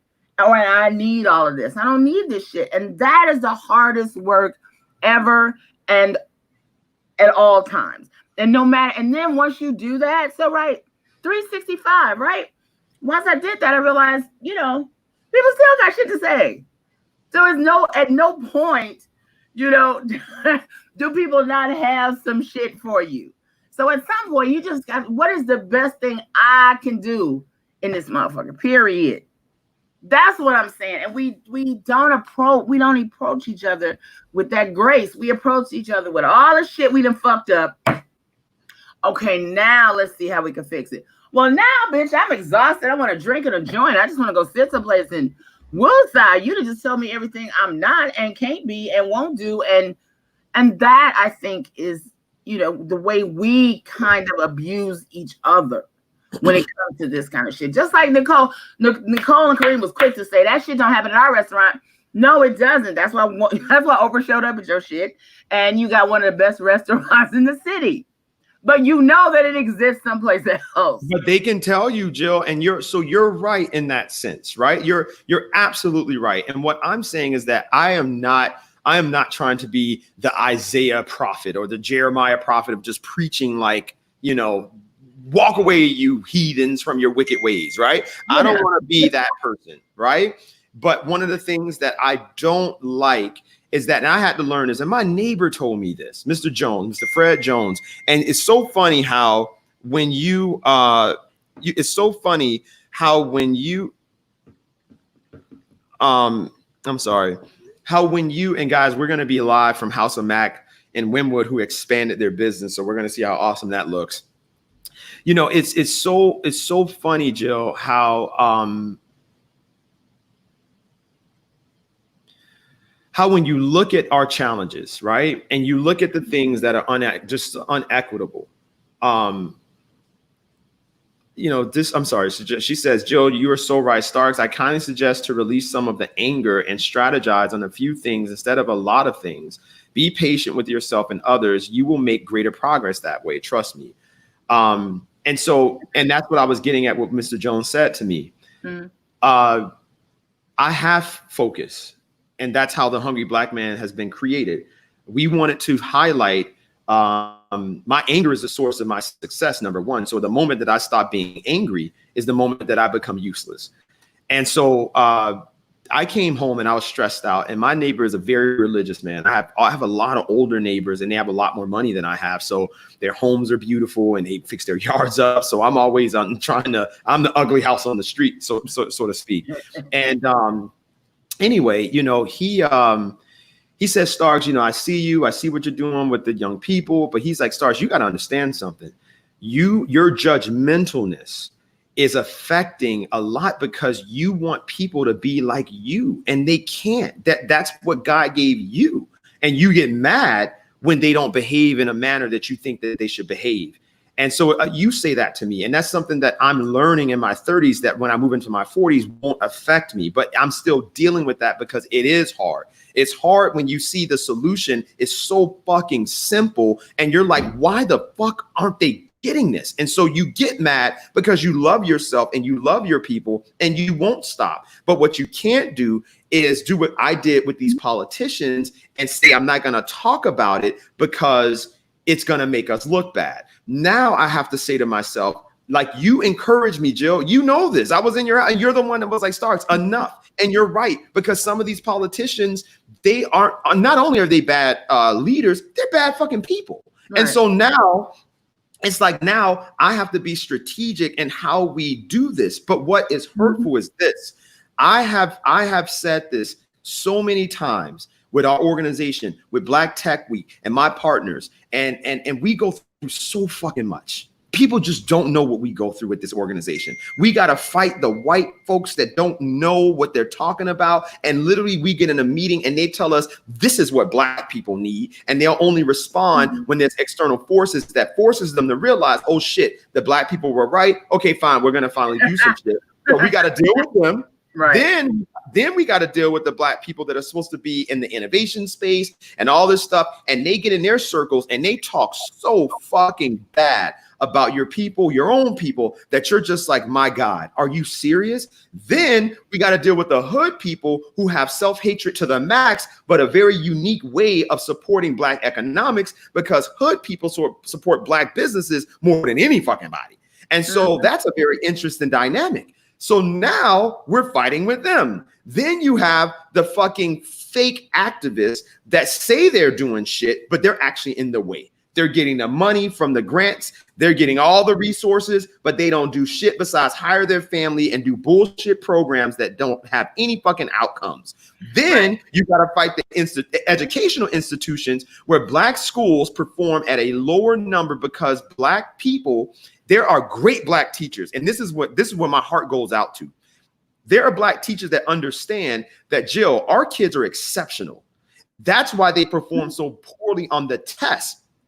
Because we're teaching them the wrong way. Our kids have to be taught on an accelerated level, because once they get something, you got to move on to the next. You can't stay on that shit. So it's the thing that get through, that when you get great black teachers and they get that, it's such a breath of fresh air. But these bullshit principals, they don't fucking see that. So all they see is whatever the district is telling them, whatever mandates they have, they do the bare minimum to keep their fucking jobs. And so now they diminish the good teachers. They'll even move them out of the school. They move good black teachers out of black schools because those black teachers, Jill, do just what you said, and they become the squeaky wheel. And they get in those staff meetings and they're like, guys, we're doing this all wrong. We need to do this. Oh, no. We got to get LaToya out of here. We got to get Robert out of here. And so then now LaToya comes to talk to me on Hot Talk, about what's happening. And then the families start to call in and talk about what's happening to them. And then you get death threats. Right? And so someone's double downing on me being judgmental. And that is the case. And that's I'm working on that. But it's hard when you work hard to be blamed. And that's what he told me. He said, Starks, you work so hard to be blameless in certain areas, and then you start judging people when you become blameless because you know they can't come back to you on that topic. And it was, for me, I thought that would be motivating because that's how people act in the rap world. That's how people act in the entertainment world. No one says anything to them when they talk about how much money they have, how much worth they have. They make songs about it, and you fucking recite these songs. But a man that's working on behalf of his people says some shit to you, and now I'm a fucking judgmental asshole. But you can listen to these self-aggrandizing celebrities and even promote what the fuck they say. But the moment that a black man is in your community and speaking truth to power in that sense, because that power is not always white authority. It's not always white supremacy. It's ignorance, because ignorance is power as well. And that's more powerful than anything in our community. And so when you start speaking truth to that, I believe ignorance is more powerful than anything in our community. But it is. The moment that you become aware, the moment that you become self-aware, no one can stop you. And even when we were fucking slaves, fucking Harriet Tubman demonstrated that white supremacy can't stop me. One black woman said, I am aware of what you're doing. I'm aware of who I am. Will walk to the other side. I will so that's the strongest thing ever. So once that ignorance is destroyed, and that's what people like us are trying to do. We know how powerful our people are. And the problem is that we got to keep them being ignorant, and we got to keep people like me to be judged when we judge, right? So now I'm going to go, don't listen to him. He's a judgmental asshole. Listen to Future. Listen to Mayweather. Listen to 50 Cent. But that's what it is, right? So now, extreme. No, but Jill, but that's the reality, right? The reality is their voices, right, as visceral.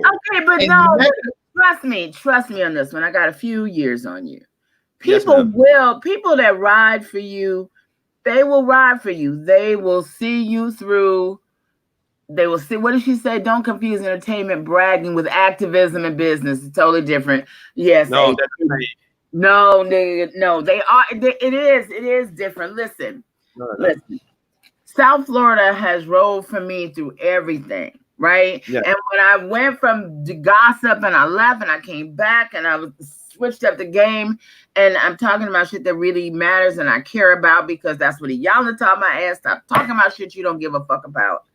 And it took a minute, but I developed and created and delivered a quality product. So they ride with me. You know what I'm saying? The best thing that ever happened to me was I was in Walmart of all goddamn places, and I was looking for some salmon or something. And a young guy, he had to be like in his early 20s. You know, he went and got it for it and brought me to it. And he was like, yo, never said anything else. But here's your salmon. And yo, thanks for riding for us on that radio. I love your show. I listen to your show all the time. We listen to it in the back, this, that, and the other. Young nigga. You know what I'm saying? And I felt him. He didn't have to, he knew who I was. And he wasn't trying nothing. He just was like, thank you. Thank you. And that's it. That is all the validation that I needed. That what I never thought I could reach, which is why I did gossip and all that shit, because I knew everybody would be talking about me. But just like you said, it's a fucking drug to where I'm just like, I hadn't been snatched up by people. You know what I'm saying? For telling all their goddamn business on the radio. And, you know, and in hindsight, right? It's like you're using somebody else's shortcomings to come up in the business. And, you know, it is what it is. But, and some people, and that's, you know, I'm going to tell you, that's why Wendy going through all that shit now. Sometimes you got to put that shit down and be like, what can I do? How can I serve, you know, better? But I think Aisha is nowhere near as much money, goddamn it. But, you know, at the end of the day, you're going to be okay. You're going to sleep well at night. Aisha said that, why are you even comparing yourself to entertainers? It's totally different. I have no respect for Future and half these rappers, but I respect Black Tech Week and what all represented do the community. And so, Aisha, this is my problem, right? Mm-hmm. I'm comparing myself. I'm comparing myself to these individuals because we're both Black men. We're both Black men with a voice, and we're both Black men who are sharing our voice and sharing our stories to audiences that we would like to hear. And so when we share our voices collectively, right? When I look at the Sean Kings of the world, you know, he's found a way to share his voice and be very, very, very impactful and in igniting things, right? And so, you know, is a great comparison to you, Star X. Yes, you and Sean have similar energy. And so what I like about Sean King is the fact that he's very consistent. However, look at how he was attacked. He's raising money for his North Star paper. And now with this big article on how, you know, where's the money going and all this other stuff. And so when you are unrighteous and when you are someone who's not fighting the good fight and your voice is out there and you're a Black male, your voice is going to be taken a lot more. It's going to be more popular, it's going to be received more, and in a sense of being acted upon. So if Sean King right now came out with a product that he wanted to sell, it would be very difficult. He had a hard time raising money for the North Star. You let Future come out with something that's bullshit that he just says, hey, I'm doing this, and people are going to buy it up. And so when that economic power and that economic ability is attributed to something that is visceral and something that is self-derogatory, right? And a person that's the emissary of that messaging, it is very, very difficult for us to now say that we're different when we both are speaking to audiences that respond in very different ways. And the only time that people like myself or Sean King or anyone like that receives any sort of serious financial backing, something terrible has to happen to us. We got to be shot. We got to get hurt, sometimes to burn down. And then people will be moved by, oh my God, this person is hurt. But when this person isn't hurt, when this person is strong and they need you now to be strong with them, no one's there. And you find yourself being very, very alone in that work. And that's something that happens to people who are operating in this space. And all I'm asking that people do is recognize that. Is recognize the fact that the Valencias of the world are very, very lonely. The Danny Agnews of the world are very, very and the reason why that they're circles, and because we have these conversations where we have to empower each other. We have to constantly empower each other because the hard work, we're not getting on the stage like Jill said at these dinners and all that bullshit. That's not our role. I turn down awards because I'm like, why are you giving me an award? I'm doing what I'm supposed to turn them down. But no, I have. And because I'm doing. I don't think I think right now we need to cut all that shit out. Me and you, bro. They need to just cut all that shit, save the money. Me and you both. And so my thing is, Aisha, is that our audience is intelligent. Okay. Our followers are intelligent. And so our followers are people who also are very alone in the way that they think. They're in their offices having these conversations with coworkers and family members. I've had a friend of mine, this was so hurtful. Addis a case, she donated $1,000 fucking dollars. And she said, Starks, I'm Black Cuban and you have no idea how hard it is. She goes, I stopped talking to family members because they don't get it. And so the thing is that now we realize how we are matriculating through this period, because Jill's premise is that, hey, this is almost, and if anyone's familiar with American history, there were these movements called the Great Awakenings. You had the first and you had the second Great Awakening.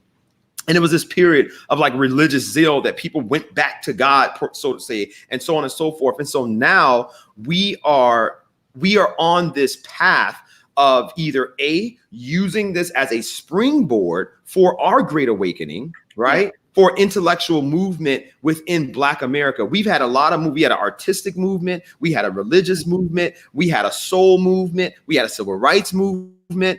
We never had an economic movement or an intellectual movement, because they specifically and methodically destroyed it when it was about to happen. When the Black Wall Streets were popping up under the most racist conditions the nation ever seen. And that's why people, when or if Trump wins again, do not get depressed, because that is the time that our true power will be shown. Black people thrive under tyrants. Black people thrive under hardship. When people get in office that appease us, unfortunately, we were asleep when Obama was president. And we allowed all this stuff to build. I agree with that. Build. Because Barack Obama, he also was asleep, because he would get on the mic and calm us down when Trayvon was murdered. He got on that mic and he made us, and he said, I would have a son like Trayvon. You started doing the same thing you would do, because you're looking at the president like, oh my God, he's hurting too. And I'm not going to react in a violence. I'm not going to react violently. And so he calmed us down, but he's not there. You got this racist man there, so ain't no calming us down, because now you got this racist asshole there that you have to physically fight. Black people do very well when we have an external. I'm sorry. No. Because what you just said goes back to that family, right? When Obama was there, it was like having a stable father in the household. Yes. With Trump there, it's like having a man in the household that's abusing your mama and he abusing you. Yes. I love that analogy. And what happens, Jill, what happens is we rarely hear the stories about the successful entrepreneur that had everything to start off with. Great family. You hear the story. Look about the greatness of your best friend, how he didn't have the support. And so you thrive under that when your mind is solid, you know? Yeah. And so now Black America, because when you look at this Trump guy, and the thing is, Trump is more visceral in his rhetoric toward Black America than his actions, because his actions are so directed toward other minorities that he hates more, that it's now literally spreading. So Black America has a very interesting dynamic under Trump, because if we wanted to, and we have to be prepared for this, because if Trump wins, understand he is going to be so unhinged that you have never seen anything like this before. And if Biden wins, understand you're not going to get shit. You're not going to get shit under Biden. Biden has said he has no interest in making Black issues his platform. And so when you look at Trump and his evilness, he has been more evil to other minorities than he has been to Black people. In his rhetoric, he's gotten us excitable, the way he talks to our Black women journalists, the way he refers to our Black Congress people. But then when he says things that hits us, that hurts, when what was that congressman that was making a big deal about the kids in cages? John Lewis, was it John Lewis, or which one was it?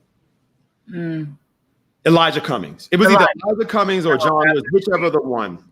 And he was going bananas about the kids in cages and all this other stuff. And Trump slapped back at him and was like, how the fuck you going to be talking about these kids in cages in your district all fucked up, and you got kids starving and rats running around your district? And so the congressman had no response to that. And so when Trump disrespected Black America and he said on the campaign trail, well, what do you guys have to lose? How derogatory was that? that he said that. But then it made us mad because to some fucking level in our communities, in our most distraught communities, that resonated with those people. And that's why Trump saw his numbers go up in Black America. And do not be surprised when the numbers come out and when the election happens and you see fucking Black people that voted for Trump. Because what he's saying and what he's doing is reminiscent of those same races that our Black Wall Streets were able to thrive under. We thrived in 1919. We thrived in 1920. And the Black conservatives that preach that message, the thing about what they say, you get mad at them because they say some ignorant, stupid shit. But then when you start looking at the empirical numbers and you start realizing, how do we move under whichever presidency? How do we move under a Biden presidency when he gets in office? You know, how are we going to get resources to our communities when he talked to Charlemagne the God and literally said out of his mouth, what else do you want? That's pretty much what he said. Well, I mean, you know, it's two sides of the same coin almost. However, I really don't want to live like this. I mean, me and you both have a toxic environment where we have to wear masks, you know, for the next couple of years, or maybe for, you know, we'll become like China and we have to. But in terms of the toxicity of everything is upheaval. Nothing is certain. Everything could blow up in a minute. This is, you know, this chaos, you know, is the rule of dictators. And I would rather have Biden, just even that it's, you know, it's calm enough. So the great suggestion would be for everybody to get as much money as you can right now, because they're throwing out money like that's good. I mean, because that's the only reason why Trump is doing this shit, because if he throws enough money at you, then you probably vote for him. Wait, I did give more money out to him. Click. You know what I'm saying? That's what he's hoping. That's all he can possibly hope for. What he's hoping for, and this is the thing, he's a maniacal narcissist. And what he's doing, he is attempting to go down in history by saying, I did the most for Black people. Yeah, he keeps saying it. He keeps saying it. And so now my thing is that his Black cabinet is so shitty, you know, but if they weren't shitty, and if Tim Scott wasn't so fucking shitty, we could actually be getting some stuff done under this maniac. But they're so fucking shitty that they drink that Kool-Aid so much that they don't even know what to ask for. Well, I mean, you have to in order to be around somebody, a human being that horrible. Like, you got to just be on Valium like at all times to be able to deal with that shit. But I think I appreciate you know, that we have a space though that we can have these conversations, because it's there is no right. I mean, I think that the best thing that can happen, you know, is that we abandon this whole party system. You know, and start to elect the best people for these jobs, no matter who they are. Because I'm not saying that everybody that's Democrat is down for us, nor will I say every Republican is against our issues. I wish that there was some way that, you know, you could just vote for the best people, period. But until such time, you know, do we even have an agenda? You know, you think about it though. Yeah, we have an agenda, Joe. Of the show, like, do we really even have an agenda? Do we really even know what the fuck we want? We do. We know exactly what we want. And the thing is, Jill, is that it's cool for us to echo that, but I don't like when very powerful Black people echo that. And I love the fact that Bob Johnson is finally, I don't know what's happening to him, but he's waking the fuck up at 70 something years old and realize what the hell he is getting. And I really believe that Bob Johnson is getting old, that he realized they took everything he built, stripped it down, and gave it to VH1 and left BET and just destroyed BET. BET is a non-motherfucking factor now. The only time, I bet you if I turn on BET right now, where's my remote? If I turn on BET right now, there's some reruns of fucking Martin on or some shit. BET. I bet you when the Parkers, BET used to be a viable network when we said the fucking That's Parkers. What they're showing? Okay, thank you. And what time is it? 11:20 in the morning. And you wonder why niggas ain't doing shit. They're watching the fucking Parkers at 11 o'clock in the morning. CNN. It's just, you know what I'm saying? And I think that that's what, woke Bob Johnson up. It was like, I don't believe it. They took all the work that I did and gave it to VH1. Imagine if all of those Love and Hip Hop, all those franchises had been on BET. You couldn't stop BET right now. But he's sitting at home. His wife is sitting at her magnificent hotel resort. Thank you very much. It is magnificent. That's what all our money bought. And none of us afford to go to her shit At all. Okay. You know what I'm saying? I mean, so there's so much. There was somebody who said that, and that's what Star X and I said when we, decided to do the show, is that we both have such different opinions on a lot of different things. It's a refreshing space to be able to bring them both in and respect them both. You know what I'm saying? It's like there's some of this and there's some of that, and I agree, and then you form your own opinions because it's just too much of one or the other, and it's always somewhere in the middle. I think, Jill, that definitely agree with you. I want Biden to win. I just think that what we have to start doing is, even when we put our support behind a candidate, have a platform in case that other party wins. And so I don't want to, Black people. How does that happen?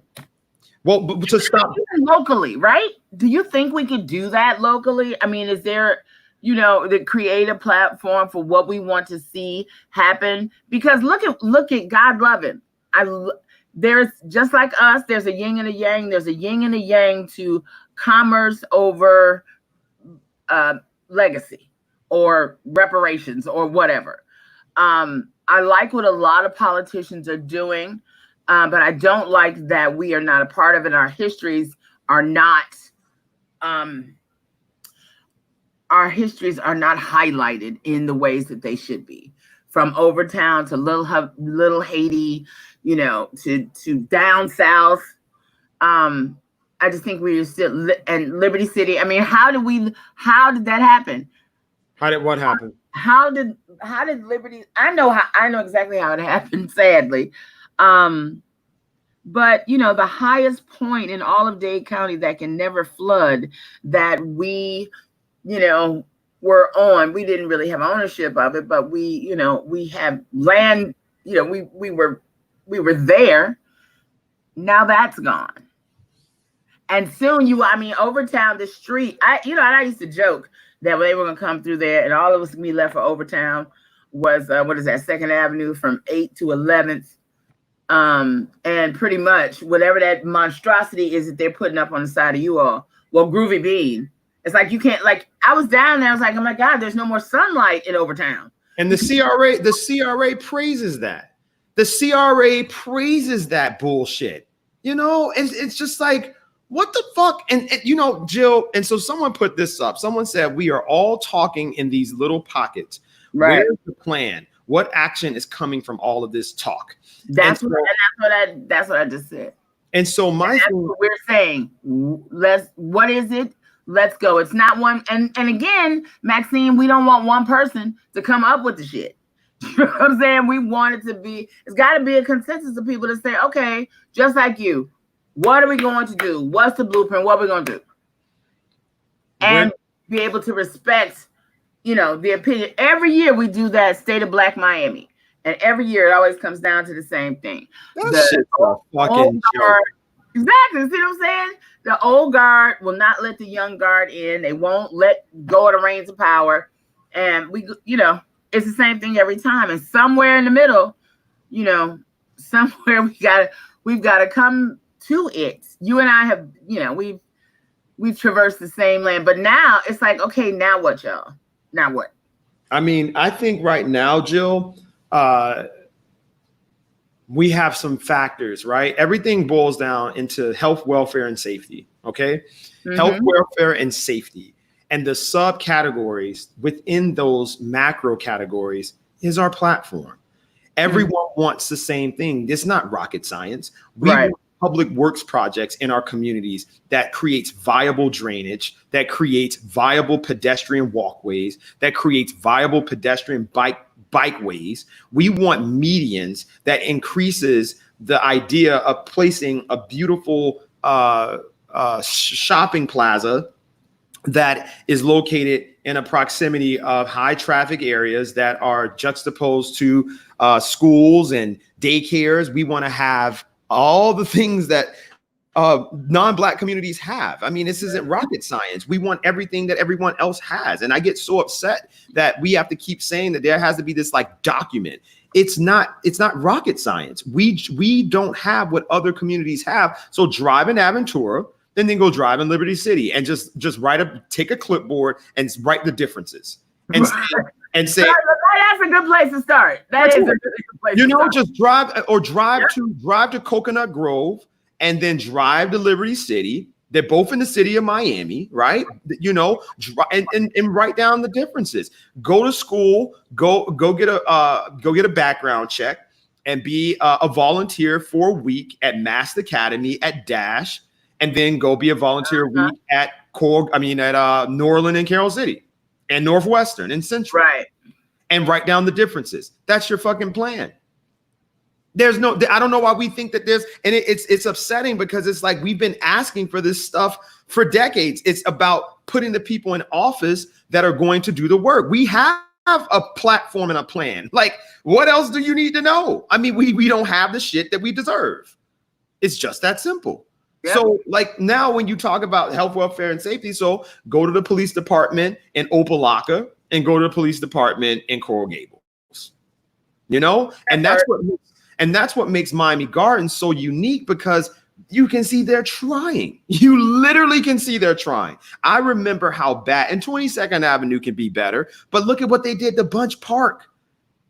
Bunch Park is beautiful. Bunch Park Pool is beautiful. That park was neglected by Miami-Dade County for eons.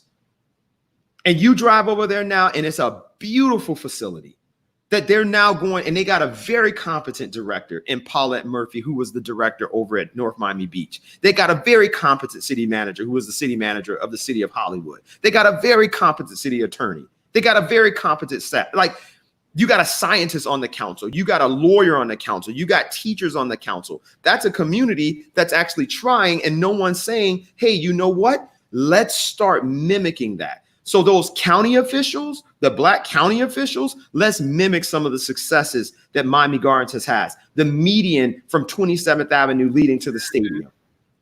How beautiful they keep the median. You know, and it's about the palm trees. Don't use those cheap ass palm trees that you get and you just slap that shit up in our community. You. That is my main issue with the hood. I'm so glad that is my main issue with the hood. When you dress like, and every time I stop at a light, I'm like, whose district is this? Why isn't community beautification part of this? What about after school programs? I mean, if there's just there's so many ways, if you let enough people in the conversation, that we can fix all this shit together. I mean, it's just that simple. You go to the park. I mean, it's just too. You know, and that's the thing. Listen, I just sent you a link. I want us to because it's by the way, girl, thank you. I finally went back to the hair salon. Yes. Wise. I go to Cheryl and Wise Choice. Thank you, Nikki, because she did that. Girl, I was so happy to get in the hair salon. You don't even know. Y'all didn't see me in that bambushka. I don't have nothing from you, Jill. In Messenger, I put it in your Messenger. I don't have anything. You don't see that? Hold on. I just sent it to you. Oh, how about maybe I didn't push send? That part. You know, it's just the little things. Thank you, Nikki. But yeah, she did that, girl. I had 3 months. We showed this at the last one, Jill. Did we show that? Yes. Oh, okay. It's a message that can that I like have on repeat. It's just like until we get that through our heads. Lord have mercy, they look like big cabbage. I hate to say this, but a lot of folks that can and might help leave for greener pastures because the old guard won't give them the keys. David, you're right. So many people. How many people you know who have just got up and left? They did their time. They're like, girl, I gotta go. I'm out of here. Shouts out to sex therapist Jen. I think she's on here somewhere. She tried it. She's, she made it about 2 or 3 years, and now she's back up in DC. I love my gardens too. I went to Flomo in Opelika, and so that's really how I came up in Miami. I am one of FIU's union president. My biggest gripe with my older heads is that they actually think that they're doing what they're doing has been working for 20 years. Yeah, I used to sit in meetings and I would give ideas with older leaders. I got fucking pissed and depressed because they would look at me like I'm lost. Yeah.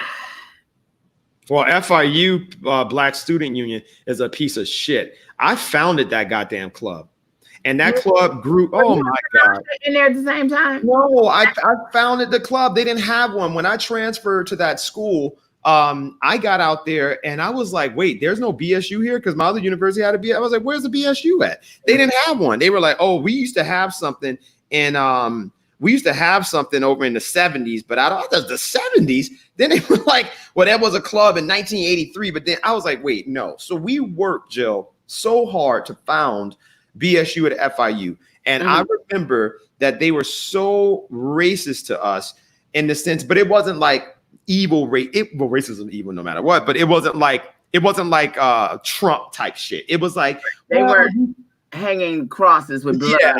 They were like, well, you're a club, and I was like, no, we represent a big demographic at the school, and I'm not understanding how you're saying that we're a club. I don't get that. I don't want to be a club. I want to be a council because I want to unite all the Black people under one banner. So they said, okay, we're gonna give you $500. And I said, $500? Well, what I'm gonna do with that? And so you know what I did? I created a bake sale, and we cooked cookies and shit in the dorms, and we raised off of that $500, we flipped it to $3,000. And so that's what I like about your story. We took the $3,000, Jill. We took the $3,000 and we did a partnership with NASCAR. And this was so embarrassing. I told them, I said, guys, the quickest way, and this was crazy. Here I am at 19 years old. I'm telling them, guys, the quickest way for us to make money is for us to work at a white space, because white people are going to love to see Black people working for them. And I said, and they started laughing. I said, I guarantee you. So we found NASCAR. NASCAR had this thing where they would have you to go in the back, and you had this very luxury experience, and they would eat, and they would be in air conditioned tents. And so we had to serve them, and they hired all of us. And so it was crazy. So they made us dress up in these bow ties and all this shit. And we worked at NASCAR for the entire race, and we raised $5,000. So we took that $5,000. Now we got $8,000. And we said to ourselves that we were going to do a Black Student Union conference, the first one that the school had ever had. We wanted to bring down BSUs from all over the nation and bring them at our school so that we can have a plan for Black students. And we were Janice Gibbons can give you the whole history on what we've done. Like we were, Jill, listen, I was a Sigma, and I pled Sigma. And when I got into the frat, I said, listen, we need to have the highest GPA out of every frat here. Out of the white frats, out of the white sororities, everyone. Phi Beta Sigma had the highest GPA out of every single fraternity on that campus. Then we turned around and entered the Eugenio Pino Global Entrepreneurship Institute business plan competition. And we said that we wanted to start a youth program. We won $15,000. We took that $15,000, put it with the BSU, then wrote a Children's Trust grant for $50,000. By the age of 21, we were running an organization that was $100 and something thousand organization. And we started programs in Opelika, in Liberty City. And we worked with these kids for a full year. We set up the BSU, Jill, before we left. And we said, listen, we want this to be a council. We want this to be something that encompasses all of the Black students at FIU. And Kanaka was the Joshua of that movement. When she became president, she fought and took up the mantle and kept going. That club now received almost $100,000 budget. They're a council and they're a piece of shit. The presidents that they've had over the past 5 years have been so, and that's why when I look at this activism, you look at the Dream Defenders and all these people that are trying, and you're like, where the fuck is FIU BSU? Where's United Black Students? You know where they are? Shaking their ass at fucking clubs. You know where they are? Going crazy at little frat parties and sorority parties. These organizations have become pale reflections of themselves. And these fucking kids, they don't want to be in the fight for a long haul. They want to take Instagram photos. And then when they graduate, they have no skills. They have no abilities. We have these degrees, but they can't do shit. So now you're a graduate, but you can't do shit. You don't know how to use Excel. You don't know how to use Word. You are less technologically savvy than fucking Jill Tracy. So when you get out, Jill's like, well, how you fix this shit? And they're looking at you like, I don't know. And you're looking like, well, what the fuck were you doing all this time? And so now you have a situation of undereducated, underskilled kids that are out there marching in the streets talking about, I can't breathe. Get the fuck out of here. Go learn something and go learn how to fight white supremacy. You're not fighting white supremacy doing that shit. Those white people are not scared of you. They're not scared of those marches. But those that are in the street are important. It's important, but it's not sustainable. And the things that they're doing is making us think change is happening by them giving Juneteenth off, by them taking these monuments down. We want the supremacy destroyed. But every, you have to give credit to every group for doing what they can. That's not my role. My role is not to give credit. Okay, you have to appreciate. You can't only appreciate parts of the movement that you agree with or you think are valid. That's not what I'm saying, Jill. I'm telling you, my role is to motivate you to understand that you got your foot in the entry point of this fight. And I'm saying you gotta. It's like, okay, well, this is the part I can do. This is the part this is where my energy is. I want what I care about right now is getting all these symbols of white supremacy down. Me and my ride or dies or whoever. That's what we're gonna do. Everybody has to be able to do a part and not be admonished because they're not doing this other part. That part I desperately push back on because everybody ain't right for everything. Everybody in the family cannot make the sweet potato pie. No, Jill, you're right. But everybody got to make something. I make macaroni and cheese. That's me. You know what I'm saying? So we have to be able to accept all of these things, knowing that they're moving us in the right direction. And the real heroes, Jill, are the looters and the rioters and the people that burn shit down, because all those other all the other people that was just marching peacefully, that didn't get anybody's attention. It was I'm throwing another flag on your plate. We would not be here if it were not for peaceful protests. Jill, the Trayvon protests were bigger than this. No, the hell they weren't. They were not. Remember that? You don't remember the big Trayvon protests? They were massive. I remember them. They were not as long standing as this. And they were not in this. This is momentum. I'm sorry. It breaks my heart that so many people have to die for us to get this momentum, but we're not going backwards. We are going forward. This movement is getting stronger. And remember, them kids is out on the street right now. They ain't got no damn jobs. They ain't got nobody's school to go to. So they got time. And that's what I love, right? I love the fact that they're angry, right? Their anger is what made these people say, you know what? It's time for us to listen because this can get out of control. But if they had this whole peaceful protest, right? If they kept that whole peaceful protest thing, if they kept that wouldn't have started nothing. People would have just been like, oh, okay, yeah, we're going to look into this. That's what people said about, the Civil Rights Act of 1964. We wouldn't be here without civil protests. We just wouldn't. No. What I'm saying is that Martin's plan of like the world feeling sorry for us, that was his big plan. That we are going to move the moral compass of our oppressors, that our oppressors are going to feel sorry for us. And they didn't. They didn't feel sorry for us. They were embarrassed. They just got embarrassed. It moved the needle. Well, it didn't move the needle. Jill, it destroyed our communities. Okay, It destroyed our community. I cannot start that diatribe with you now. Okay. It did not. I know. We'll pick up at this. Yes, we will pick up on how the projects destroyed the Black community. Right, just put it in that one, and because it's a lot of us, the marchers in the day, the dirty work at night, pretty much, exactly. Well, so I'm sure that everybody on here is from different parts of the country, and everybody knows someplace that we're all about the same age somewhere, that they know their lives, before the projects and after the projects. So we'll discuss if the projects was a good thing, because that's what we're looking at now, right? Everybody wants to talk about and do you know that Liberty Square, all of that shit over there was the project? I mean, that's where project came from. There was a project to see if they could keep all these Black people in this area, and Miami has the very first one. So did that work? Because now all of those people who have been thrown out of the projects, they're going to regentrify that whole area. It's going to be Latin, and where are the Black people going?